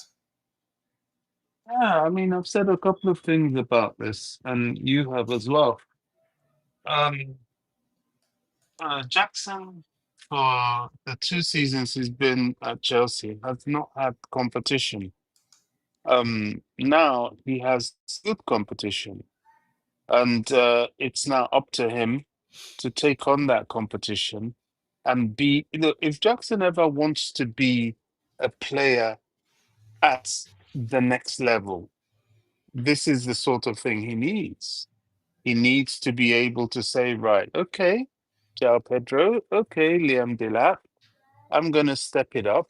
I'll add goal scoring to my game, and I'll give you a run for your money, and I'll bench you. I'll make you realize that, hey, this is my house. You know, this is just how you have to perform as a top-rated striker. I mean, goodness me, Chelsea had no better than Didier Drogba as our striker, but that didn't stop us getting Anelka. That didn't stop Mhm. us at one time getting Samuel Eto'o. Solomon Kalou was always there. That's what big I clubs think do. we had Shevchenko, although he was washed by the time he came. You're right. This is what big clubs do, and Drogba had to show that he was the man.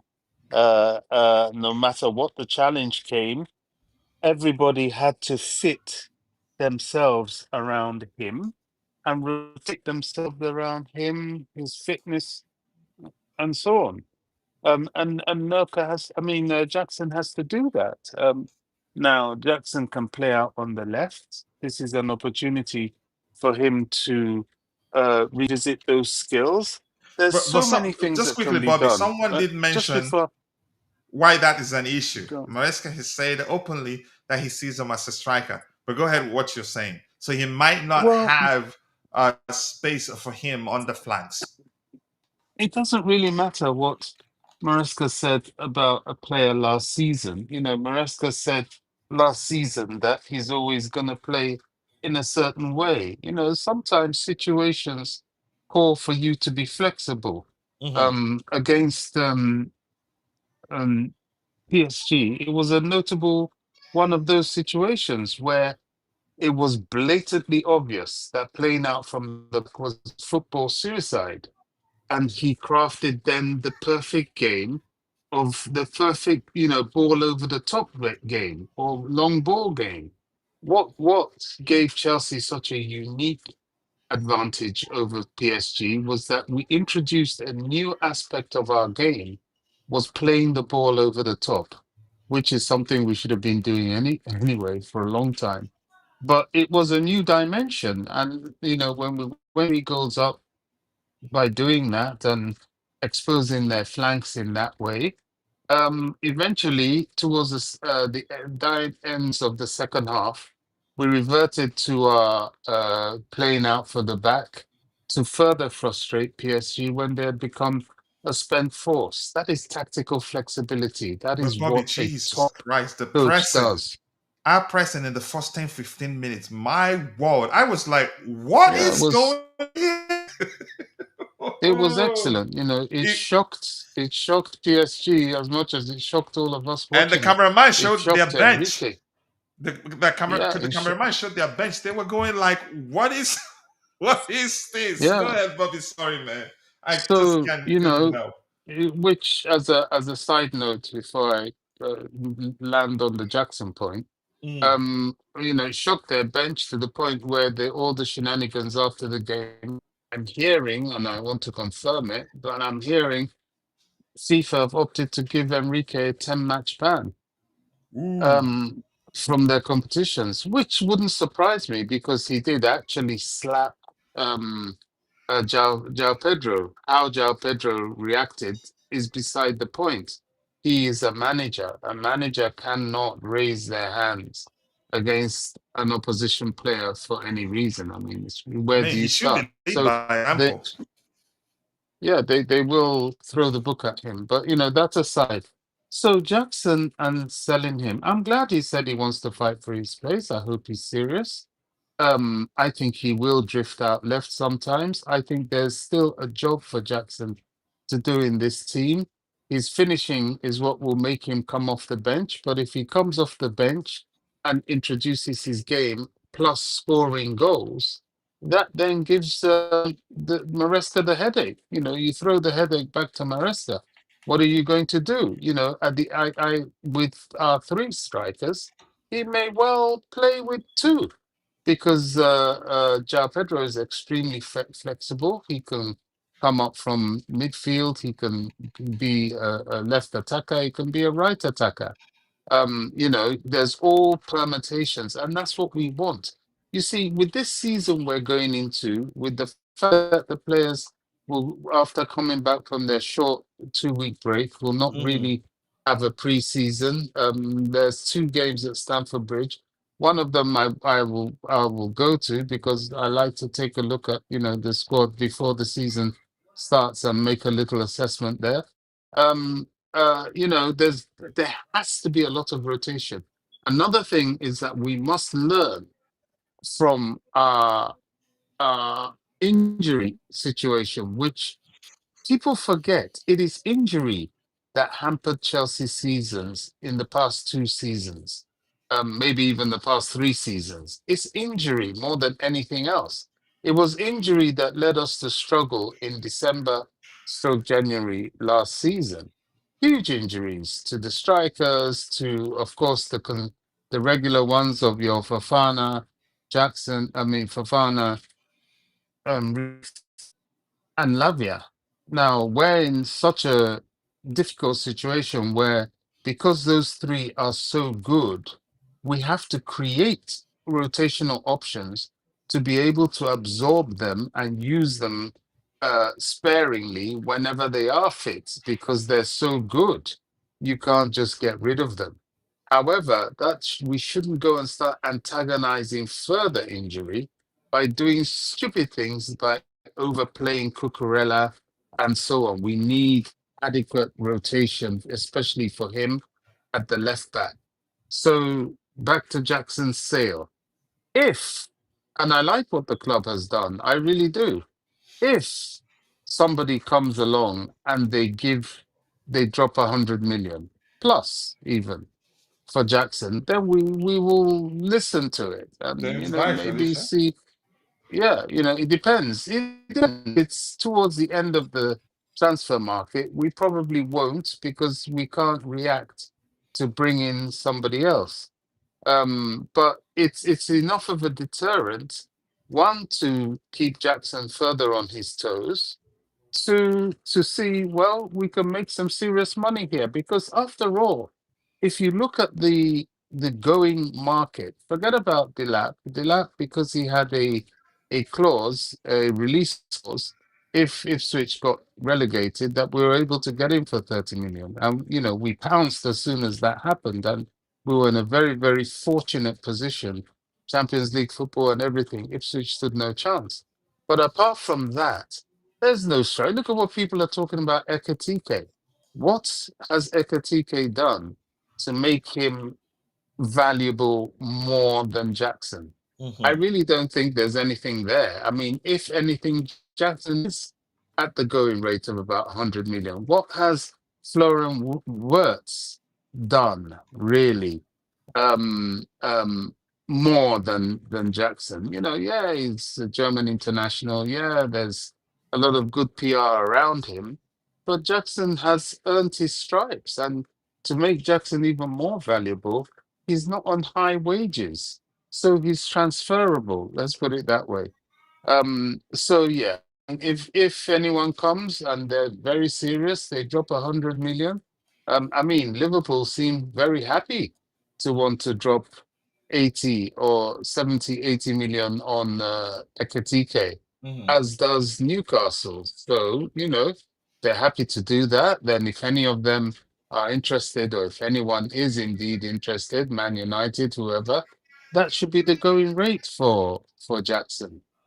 I don't want him to go, but I think he's one of the few players now that we have in that squad that has a price tag, has a real price tag and a not for sale sign. But we need to be careful, now that the players are off having a well-deserved rest.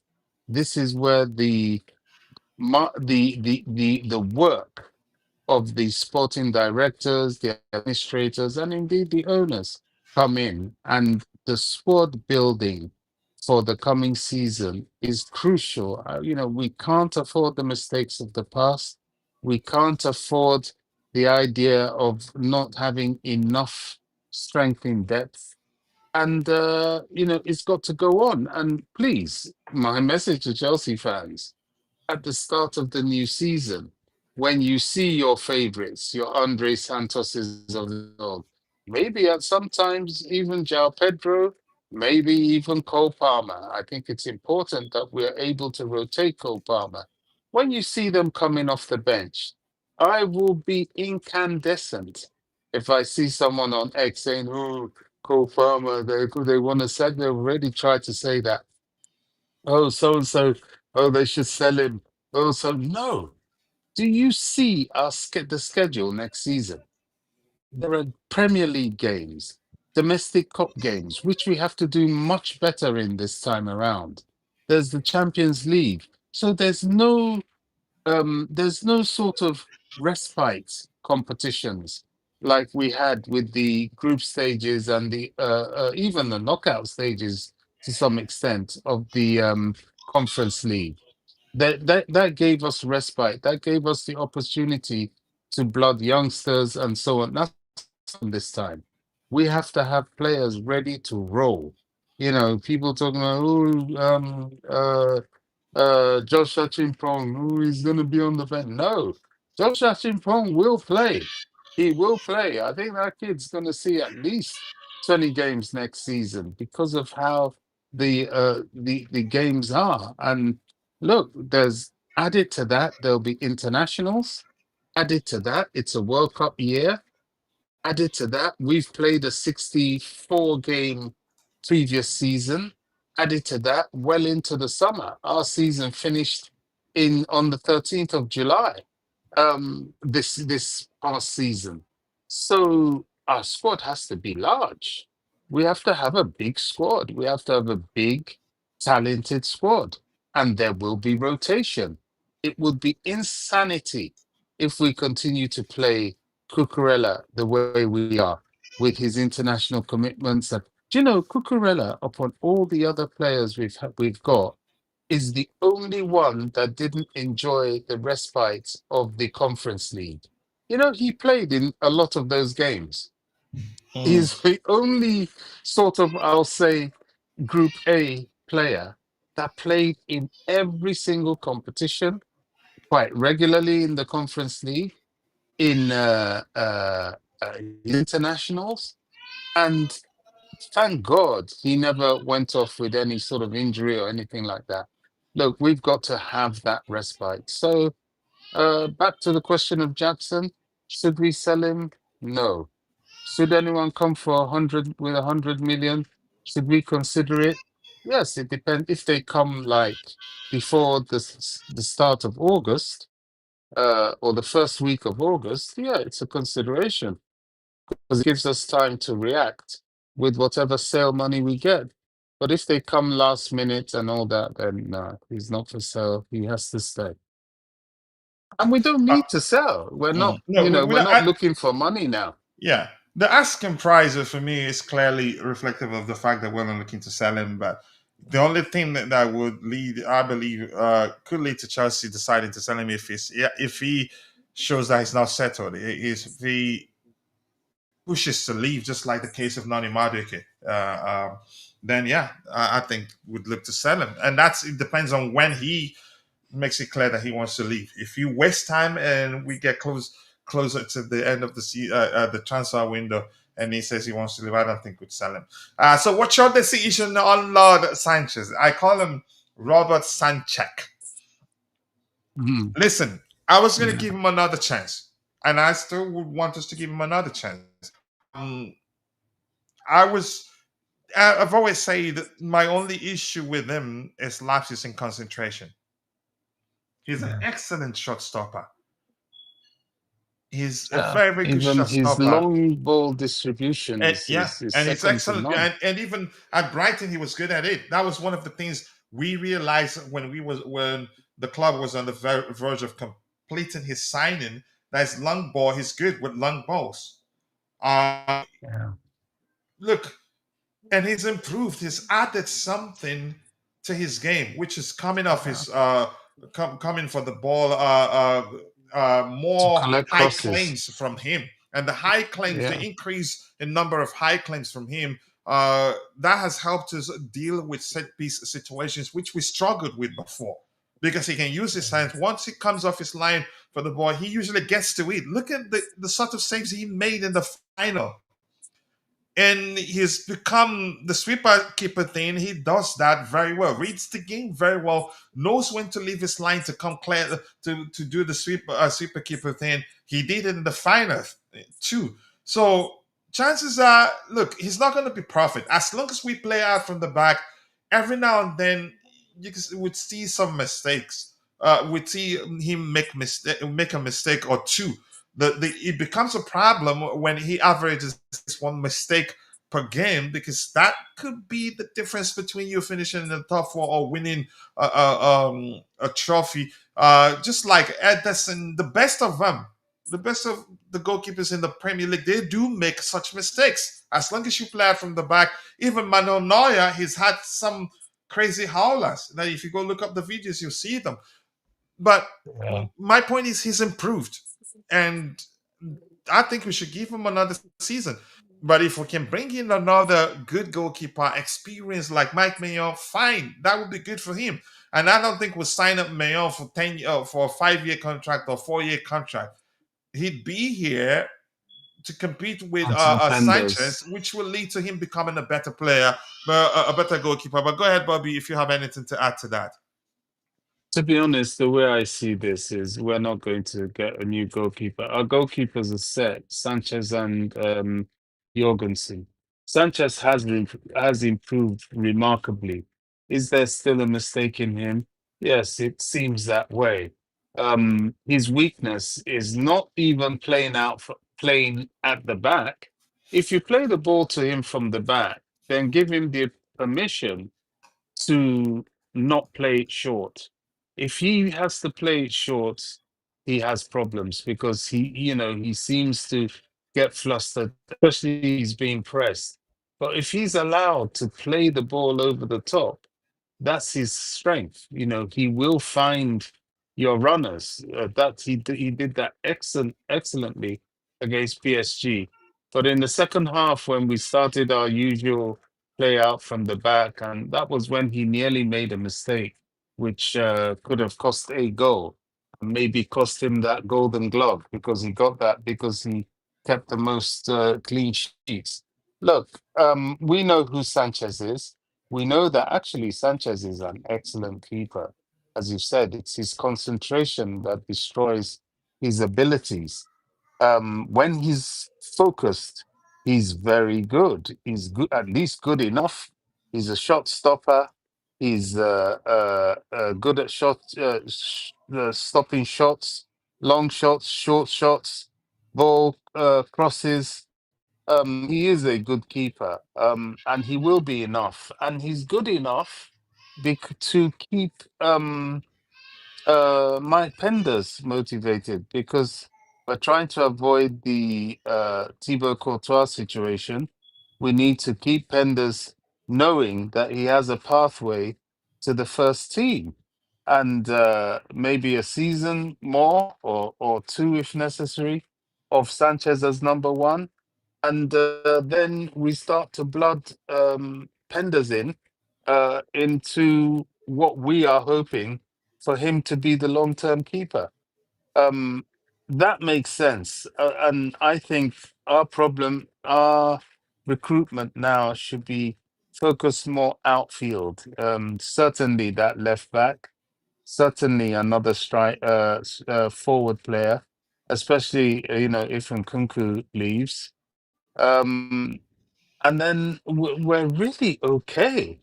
You know, people are talking of another centre back. I'm not so sure. I'm not so sure. Why? We've got Mamadou Sarr. We've got Anselmina.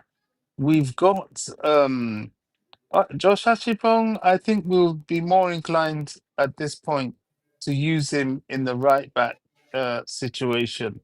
And you know, all across the back line, he will certainly be the rotational guy because of the point of his development.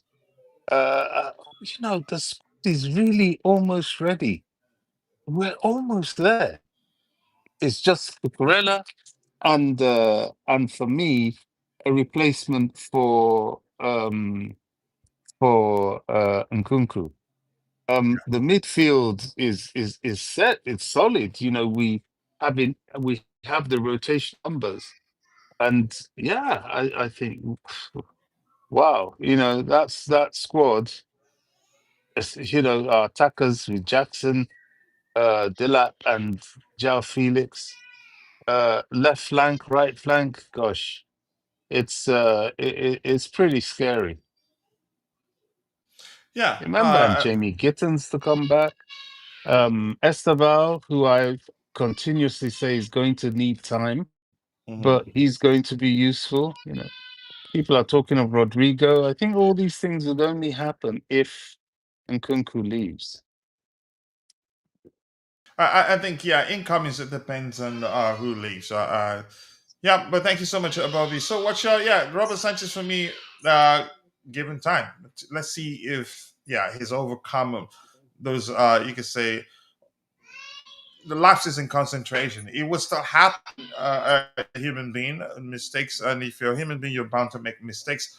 But if let's see if he reduces to an acceptable extent, then that's fine. And that's just my opinion. Reduced game time will lower the valuation of Jackson. We need to cash out now. The club, it doesn't look like we're looking to cash out, and the manager likes him. And for me, again, but let's see what happens. Reese was key in the deeper role, creating space, and Cavra, the former Napoli guy, I can't say his name correctly. Andrew Sabina, nice to see you. Couldn't manage Gusto, which left Nuno exposed, so to speak, time and time again. The tactics that Maresca employed was spot on, really. They had no effective response to it. The Lab and João Pedro have completely changed the dynamic. I think I agree. Good one there. What are your realistic expectations for Chelsea next season? I'll wait. Let's see. Not right now. As I've said before, we will do a predictions exercise either on Chelsea Perspective or maybe the sister channel Soccer Perspective to predict how the season will end. Right now, I need more information. Just calm down, okay? Comparing Jackson to Ekitike, wild. The price. I think that's what the new owners. That's what they do. They pay attention to what's going on, and yeah, that's how we evaluate players these days. We will buy We again. can't keep letting people Mhm. lowball us when we want to sell, then Yeah, highball us when we want to buy. I mean, that's madness. We yeah. have to now exercise the strong position we're in. Mhm. And we've heard that Milan are interested in signing Nicholas Jackson, but probably too expensive to them, according to Fabrizio Romano. And that's because he knows. They know that, yeah, we know what they did with, And what's yeah, his name? Mayor. That, yeah, if they come, they have to pay up or F off. And Andrew Sabini saying, will we buy again before the end of the window? Possibly. For PSR reasons, we will need to spend now. Yeah, but we have the money. I don't think the money will be the issue. I think we'll spend strategically. We're not just going to buy for the sake of buying. Which centre back pairing gives you the most confidence? Let's be my opinion. Levi Cowell and Tosin, but Maresca made the right decision against PSG, knowing that pace over, you could say, should I say, control of pace over a box defender like Tosin would serve us better on that day, and it worked perfectly. Tosin isn't the quickest. Um, Again, but I'll go. The pairing of Tosin and Levi Colwell gives me the most confidence because Tosin, irrespective of how much pressure we face from the opposition, he's always cool, calm, collected on that immense pressure. We don't make silly mistakes at the back when he is there. We don't make mistakes due to the pressure from the opposition when he is on the pitch. So, but Chalobah has also proven that he can also be cool, calm, collected, reads the game Exactly. better. He's reads the game Yeah. better than I've known him to. He's become more calm on the ball than usual, which means Enzo Maresca definitely has helped him improve. Uh, so Yeah. yeah, but I would go for Tosin because of experience and aerial ability. But I wouldn't mind Trevor Chalobah. He's improved significantly. You know. I I think. agree. Yeah, go ahead. You wanted to I say mean, something? you've got to be one hell of a defender to Mm, come and dislodge any of our centre backs now. yeah, You know, yeah. they are really, really, really top. We don't appreciate just how good they are, but when you watch what they were doing against PSG, you know, at times they would even step into midfield. They completely snuffed out Dembele, completely snuffed him out. Levi Colwell did a job on Dembele. You know, I Levi Kovac think they got an came of assist. age. Yeah, he did. He did. Yeah, It the was him winning Copa the ball, and was his second goal. Yeah, yeah, he Jesus fed the Christ, that was ball a delicious because pass. they moved up. Yeah, they moved up into. They played. Oh, they were like monsters. They moved into midfield, snuffed out anything going on there. When one goes up, the other stays back and covers. So TSG, with their triangles and their quick 1-2s, they would play it. They couldn't get away because we had closed all the spaces. I mean, that was that Maresca in is a terms genius. of yeah, Jesus Christ. that was checkmate. I mean, checkmate. The only thing that didn't work out perfectly on the day was that the extra goals we could have scored, we didn't score. You know, You could say including the down to first. luck. Yeah, well, including the first one that people talk about. Hey, what about the chance that Duo had that Cucurella cut out? What if he had shot? If he had shot, he still might have missed with the form that Sanchez was in. He could have probably saved it.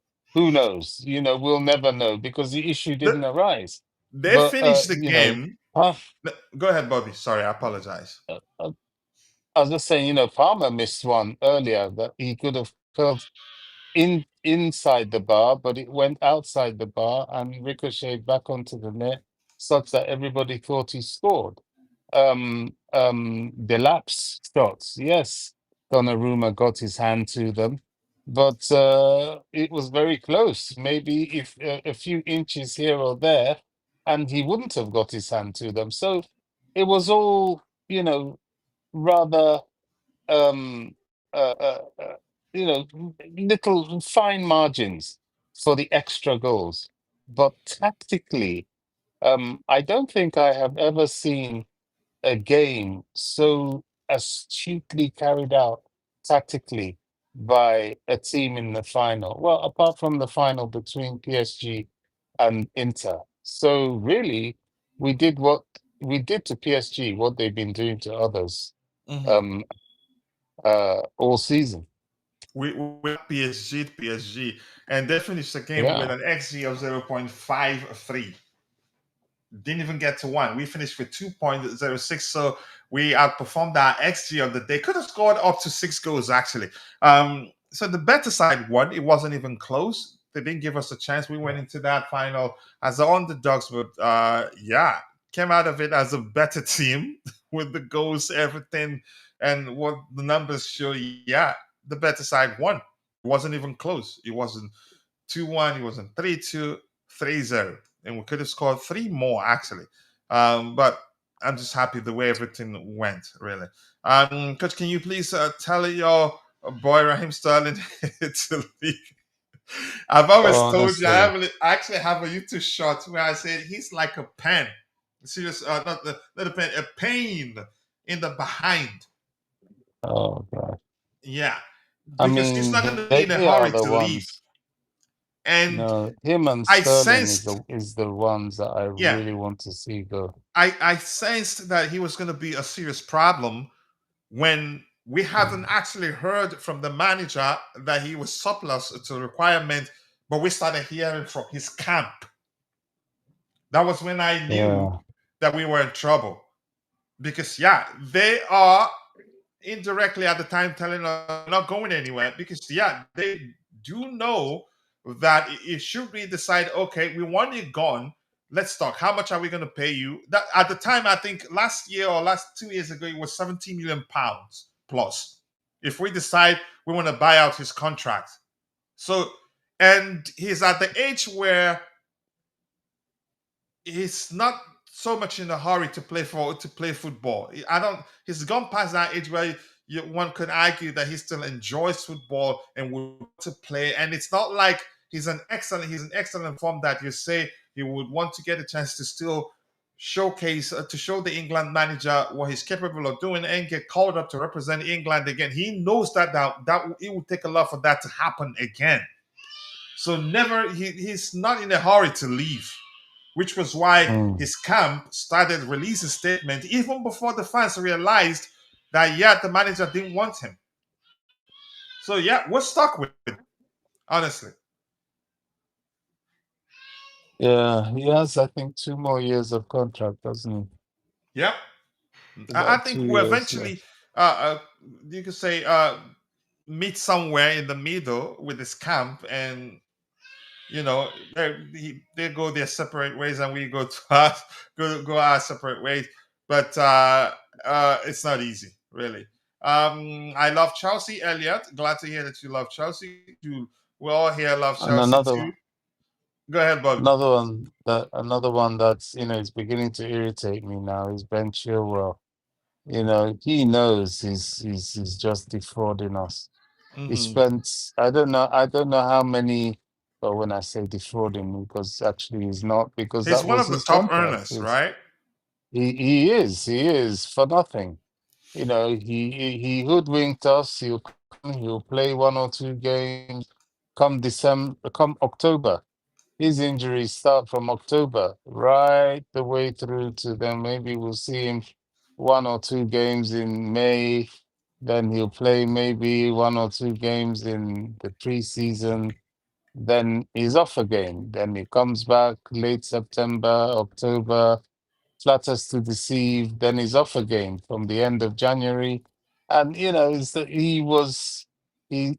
is so injury prone. Yeah, Um, that's crazy. they Yeah. were really, yeah, it was quite a mistake putting them on these contracts, but it is what it is.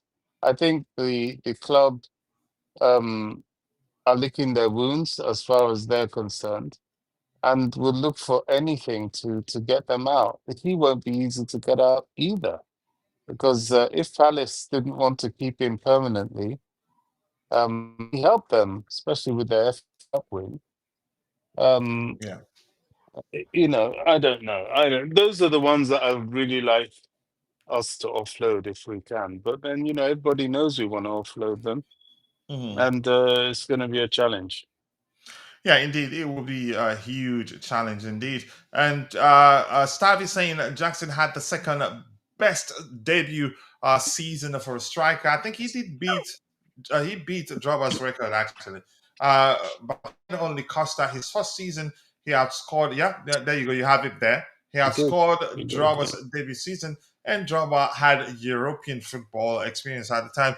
So here's the thing. Like the good thing, the Chelsea aren't looking to sell him. The asking price is reflective of that fact. They're not looking to sell him. It's up to him to decide whether he wants to stay. And draw out the guy away from competition. Okay. Do you think fans have a say in the club's direction? No, no, no, no. I have to say that it's you're talking about an organization. Uh, if they let fans' opinion drive the direction that the club goes, then they have a problem. They have a problem. It's really that simple. But I don't think they did that. And Okechukwu Prince Idika, Dalwan. Okechukwu says, I think Achaloba is a better pairing. Can I shock you now?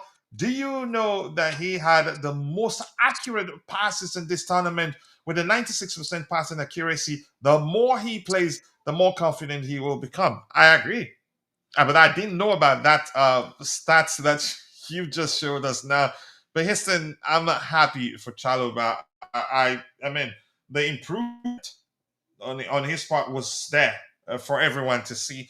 So I'm happy. Okay, Chiku Dalo one. Okay, Chiku Bafan Namo, and that's only I know you. But nice to see you, my brother. I appreciate you, my Igbo brother, Prince Idika. He's a prince. Nice to see you. I appreciate you finding the time to join us. So yeah, I agree with you. I'm not surprised at all. It is believable. And Maresca is a detail-oriented manager, so probably he likes ball playing defenders, and Chalobah has improved in that aspect. Yeah. So I'm not surprised really. So I'm happy that he's improved. I hope he stays. And I do believe that if the manager wants him to stay, that he stays. So I'm happy. If you have any questions and you're in the chat, drop it. I'll be happy to address your questions. Otherwise, we'll be calling it a day soon. We'll be streaming for 2 hours and 31 minutes. It is fun, but I don't think it makes sense to just be staying here and be moping at each other if we don't have anything else to talk about. Let me see. I wanted to add something here quickly. Yeah, I wanted this to be part of it. Give me a second here. Still blue. So yes, people, we still have 205 people following the show. 44 of those on YouTube. The rest are shared between the X and the Facebook, where they equally Coachella doesn't know. But we're happy, and we still owe you guys a giveaway that I promised that if Chelsea win, if we win at the Club World Cup, that I'd do a kid giveaway. I will prepare for it. It might be tomorrow or next, but believe me, we don't promise and fail here. Okay, we if we promise to do a giveaway, we do it. So a kit giveaway, which I talked about, that if you're from certain regions in Africa, we'd prefer giving you the cash equivalent. Certain region in North America would prefer giving you the cash equivalent, because we've been there where we did a giveaway and shipping it to the individual that won it at the time. We spent nearly twice as much as the money we paid for the kit. But that's, by the way, happy to have you all here. If you have any other questions, drop it. Otherwise, yeah, I will.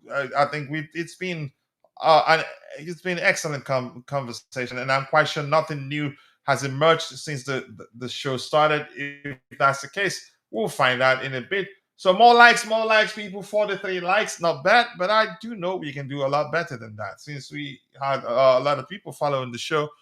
But yeah, which Chelsea player has the highest ceiling? Woo! Here are three players I will mention. The youngsters in the team. Quenda is an excellent talent. Quenda is an excellent talent. Cole Palmer, I think he's probably Asugo. a Sugo also. I don't think Cole Palmer has gone beyond. You say we shouldn't be calling him a talent anymore. He's showing what he's able, but he's still not quite there. I I think think Josh. he can be. Yeah, Josh should be counted. Josh is one Um, that's really. He's yeah. not even got started yet. Esther William. Those the younger ones. I think Stavo, we yeah. haven't seen it again what they're capable of doing. But if you understand football, you see that they have a very high ceiling. So to your question, highest Kwenda is there, Esther William is there, Dario Esugo is there, and of course Josh Allen is there.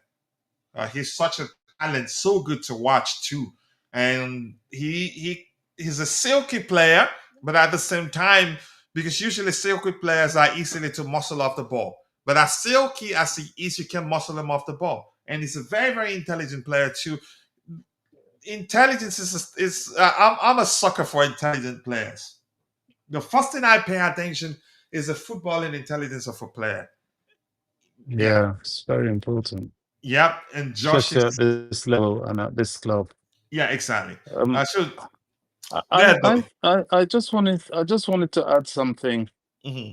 which sort of dovetails into a show that you're saying that you do to do with the new stadium.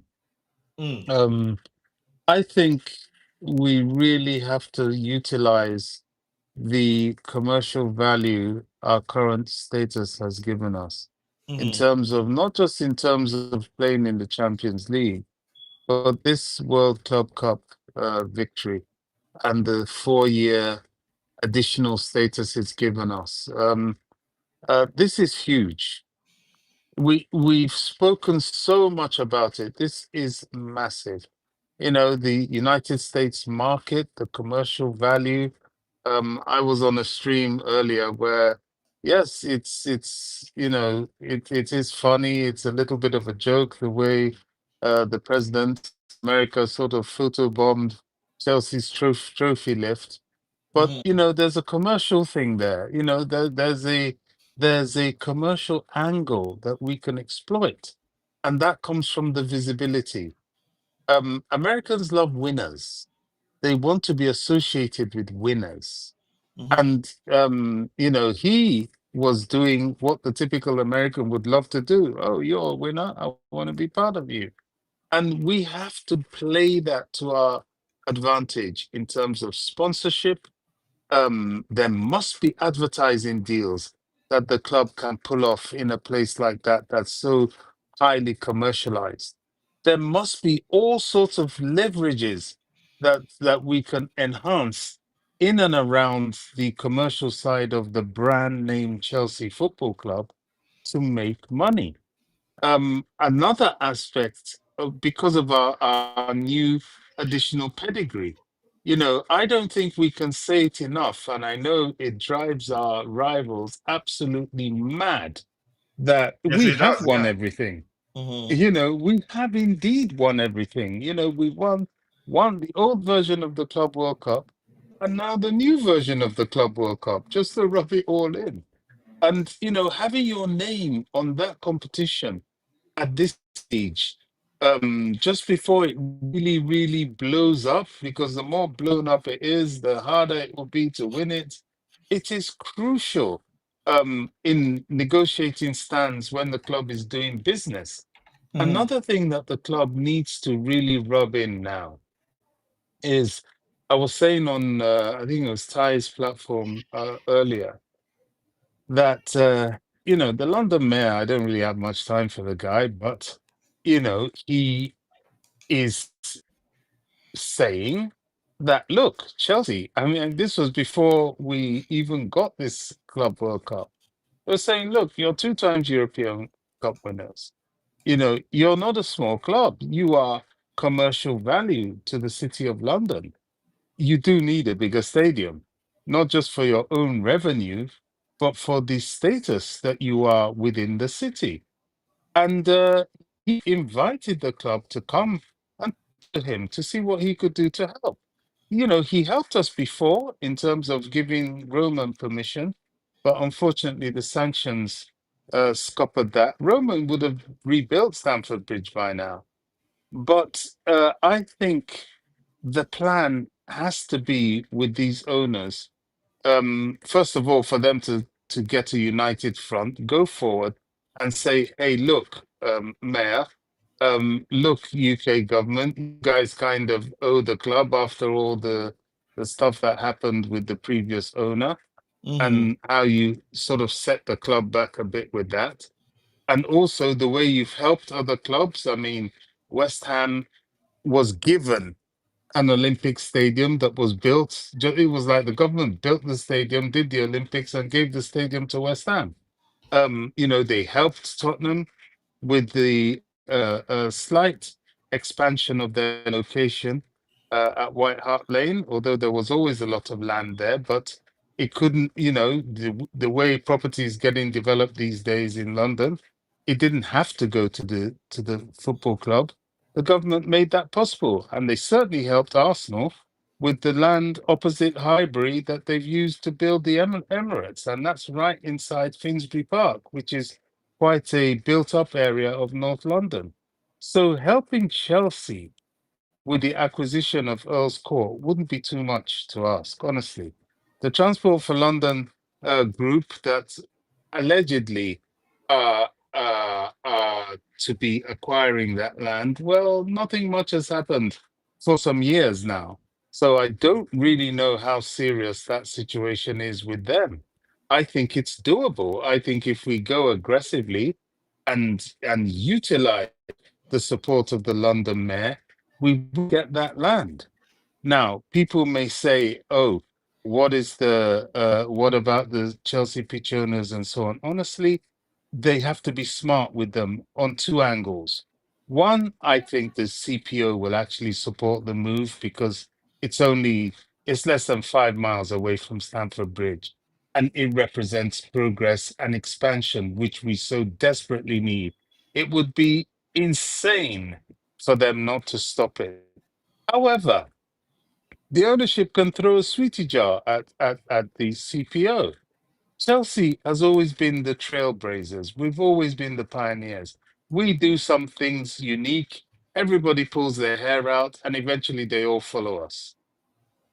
Getting another piece of land to build a state-of-the-art stadium complex and all the traffic that go with it doesn't mean you have to get rid of Stamford Bridge.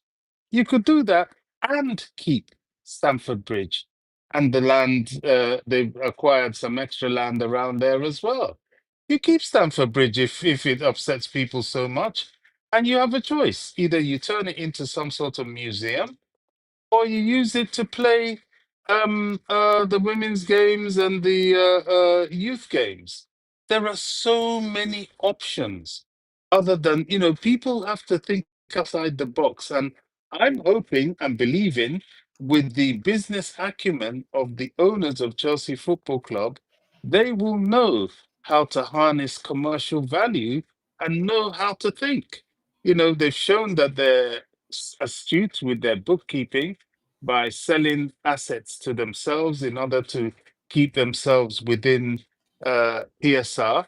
They want to make money. What better way to make money than to acquire real estate in West London? That is enormous. That is enormous. So they will not necessarily need to get rid of Stamford Bridge, but what they do need is a bigger stadium complex so that at least the bread and butter match day revenue for the club can increase. And then they can commercialize Stamford Bridge. They can use it for the mega store, expanded mega store. If they want, they can make some sort of museum out of it. If they don't want a museum, well, they can make a museum as well as another playing surface. In a way, Real Madrid have that. They still kept on to their old site because that's where we played. Remember when we played that Champions League semi-final against them? It wasn't at the Bernabeu. The Bernabeu was being refurbished to what it is now.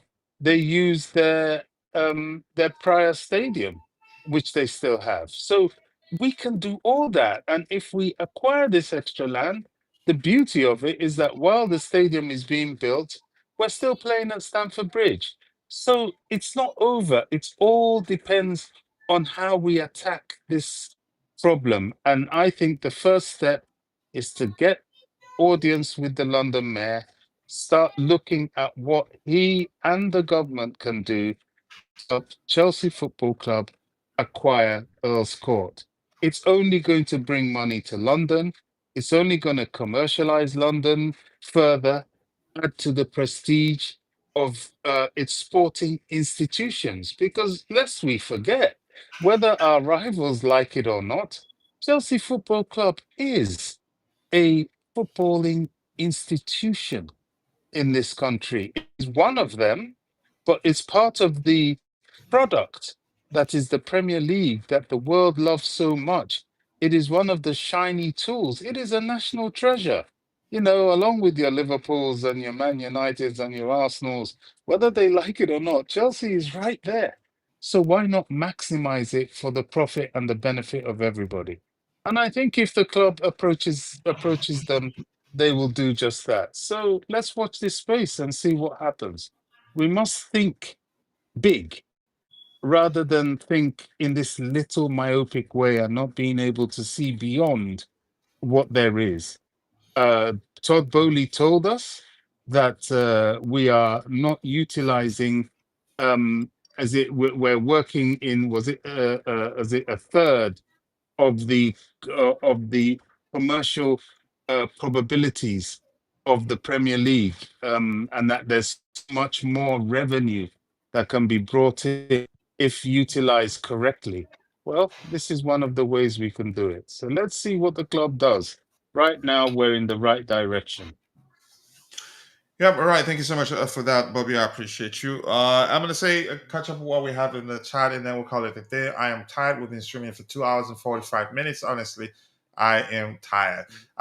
Which just a player has it? I think we've answered that question. I think Pies, you've been given a chance instead of signing another player if Nkunku leaves. I think Pies will be better off going out on loan.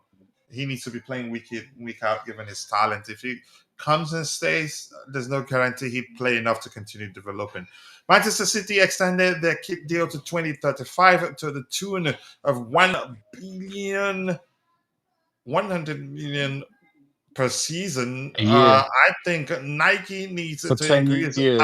own. Yeah, they need to increase our own too. But probably a contract is contract, except if you can opt out, possibly, because yeah, we are world champions. So let's see what happens there.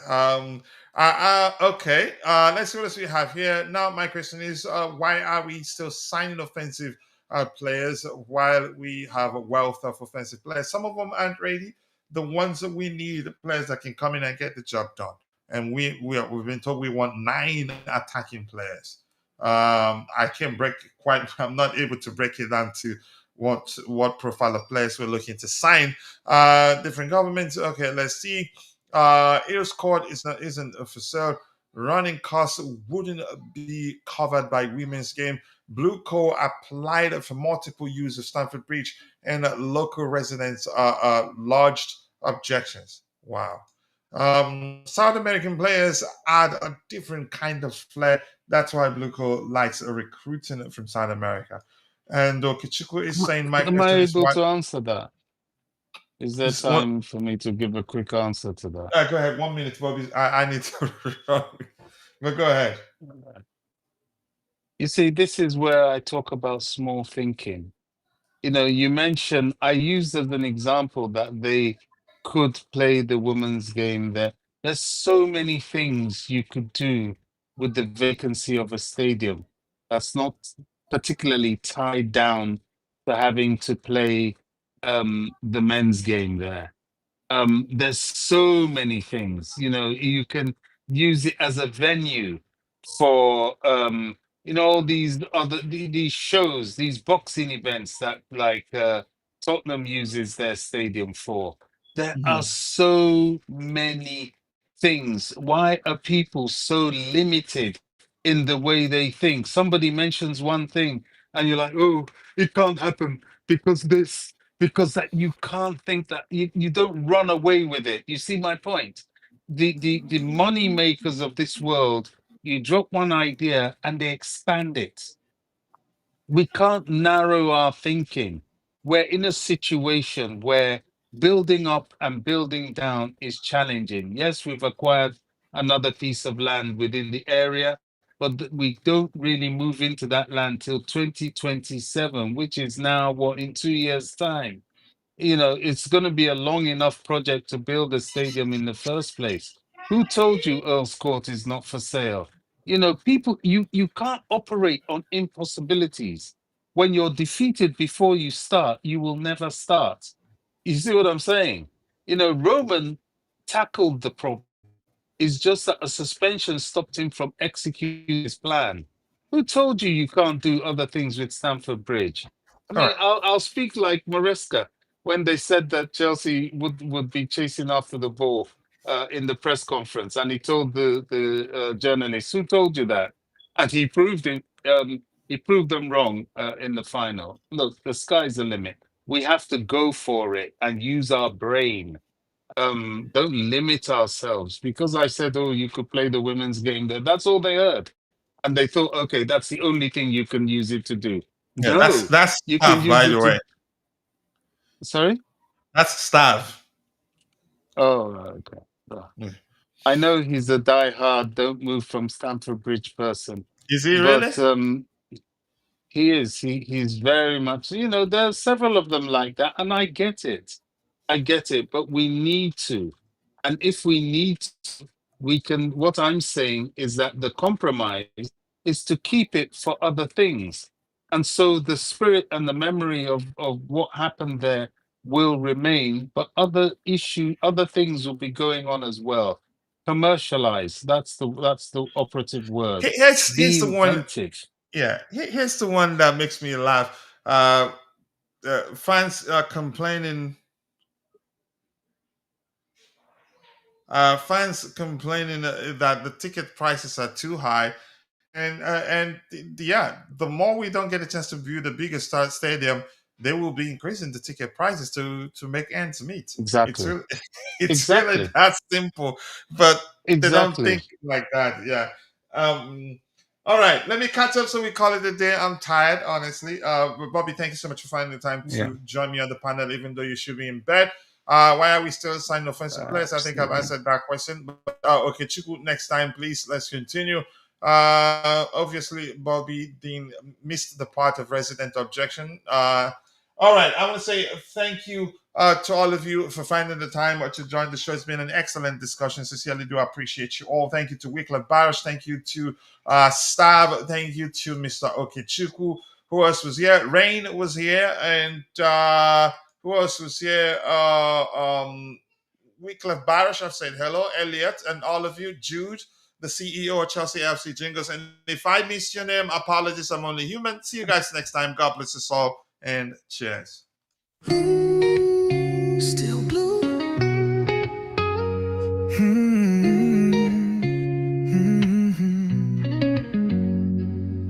Footsteps on Fulham Road, moonlight on my pride.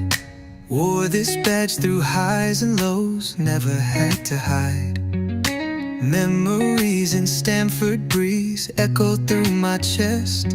Not every win is sweet, but I gave my all, no less. We sang through the rain, we danced through the pain. The pitch still remembers my name. Still blue through the silence and the roar. Still blue even when we don't score. I carry the soul of the shedding crew. You can't shake me, I'm still blue. Still here, still true.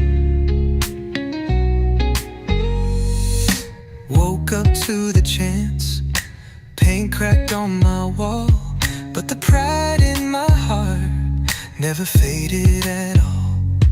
Jersey frayed at the seams, but it still feels right. Been through darkest nights, still shining bright.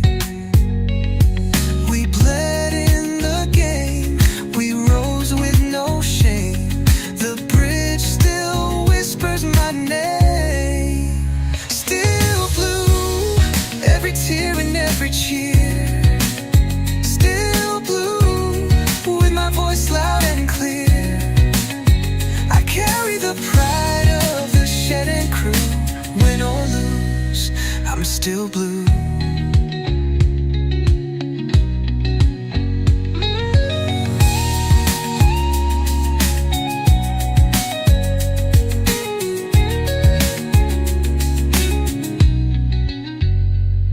From Drogba's fire to Ritz's run, we stood tall under every sun, through Abramovich nights to new days begun. This heart beats for only one. Still blue, even when they don't believe. Still blue, every year we grieve and dream. I carry the hope of the shed and crew, born for this. I'm still blue. Still blue.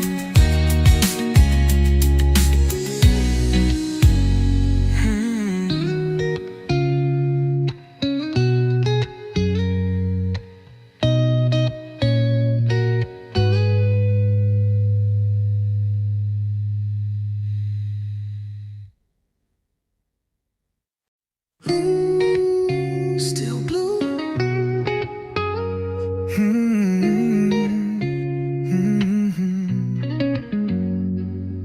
Footsteps on Fulham Road, moonlight on my pride. Wore this badge through highs and lows, never had to hide. Memories in Stamford breeze echo through my chest. Not every win is sweet, but I gave my all, no less. We sang through the rain, we danced through the pain. The pitch still remembers my name. Still blue through the silence and the roar. Still blue even when we don't score. I carry the soul of the shedding crew. You can't shake me, I'm still blue. Still here, still true. Woke up to the chance, paint cracked on my wall, but the pride in my heart never faded at all. Jersey frayed at the seams, but it still feels right. Been through darkest nights, still shining bright. We bled in the game, we rose with no shame.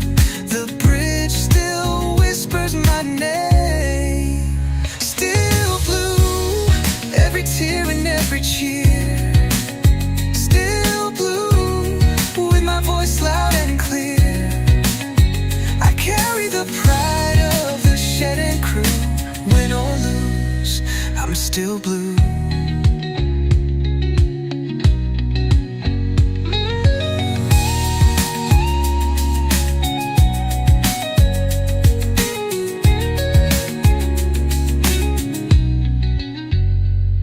From Drogba's fire to Ritz's run, we stood tall under every sun.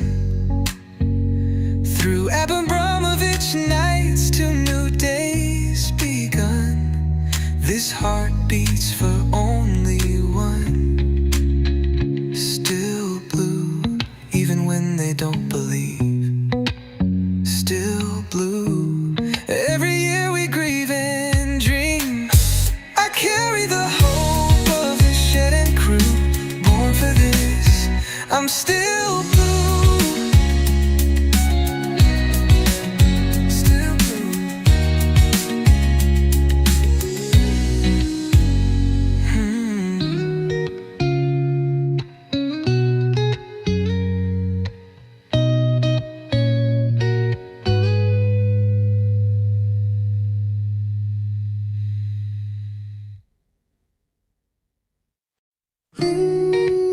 Still blue.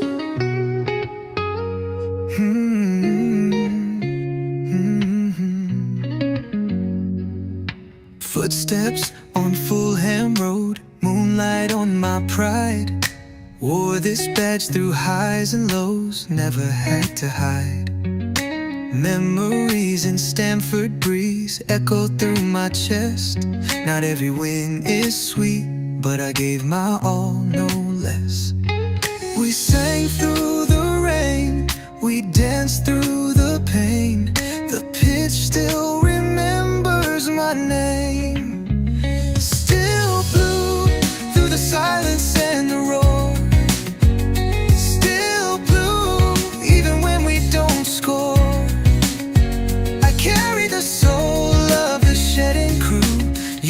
shake me, I'm still blue. Still here, still true. Woke up to the chance, paint cracked on my wall, but the pride in my heart never faded at all. Jersey frayed at the seams, but it still feels right. Been through darkest nights, still shining bright. We bled in the game, we rose with no shame. The bridge still whispers my name. Still blue, every tear and every cheer. Still blue, with my voice loud and clear. I carry the pride of the shed and crew. Win or lose, I'm still blue.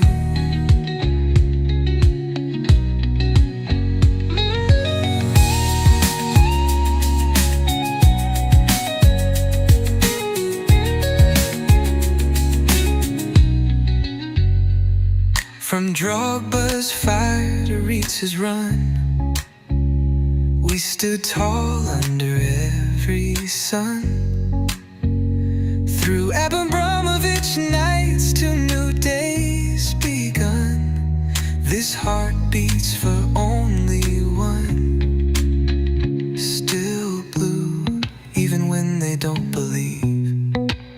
Still blue, every year we grieve and dream. I carry the hope of the shed and crew, born for this, I'm still blue. Still blue.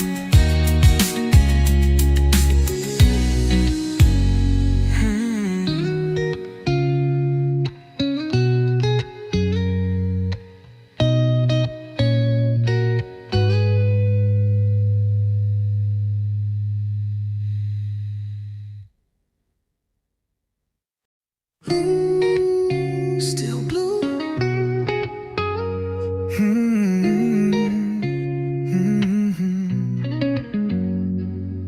Footsteps on Fulham Road, moonlight on my pride.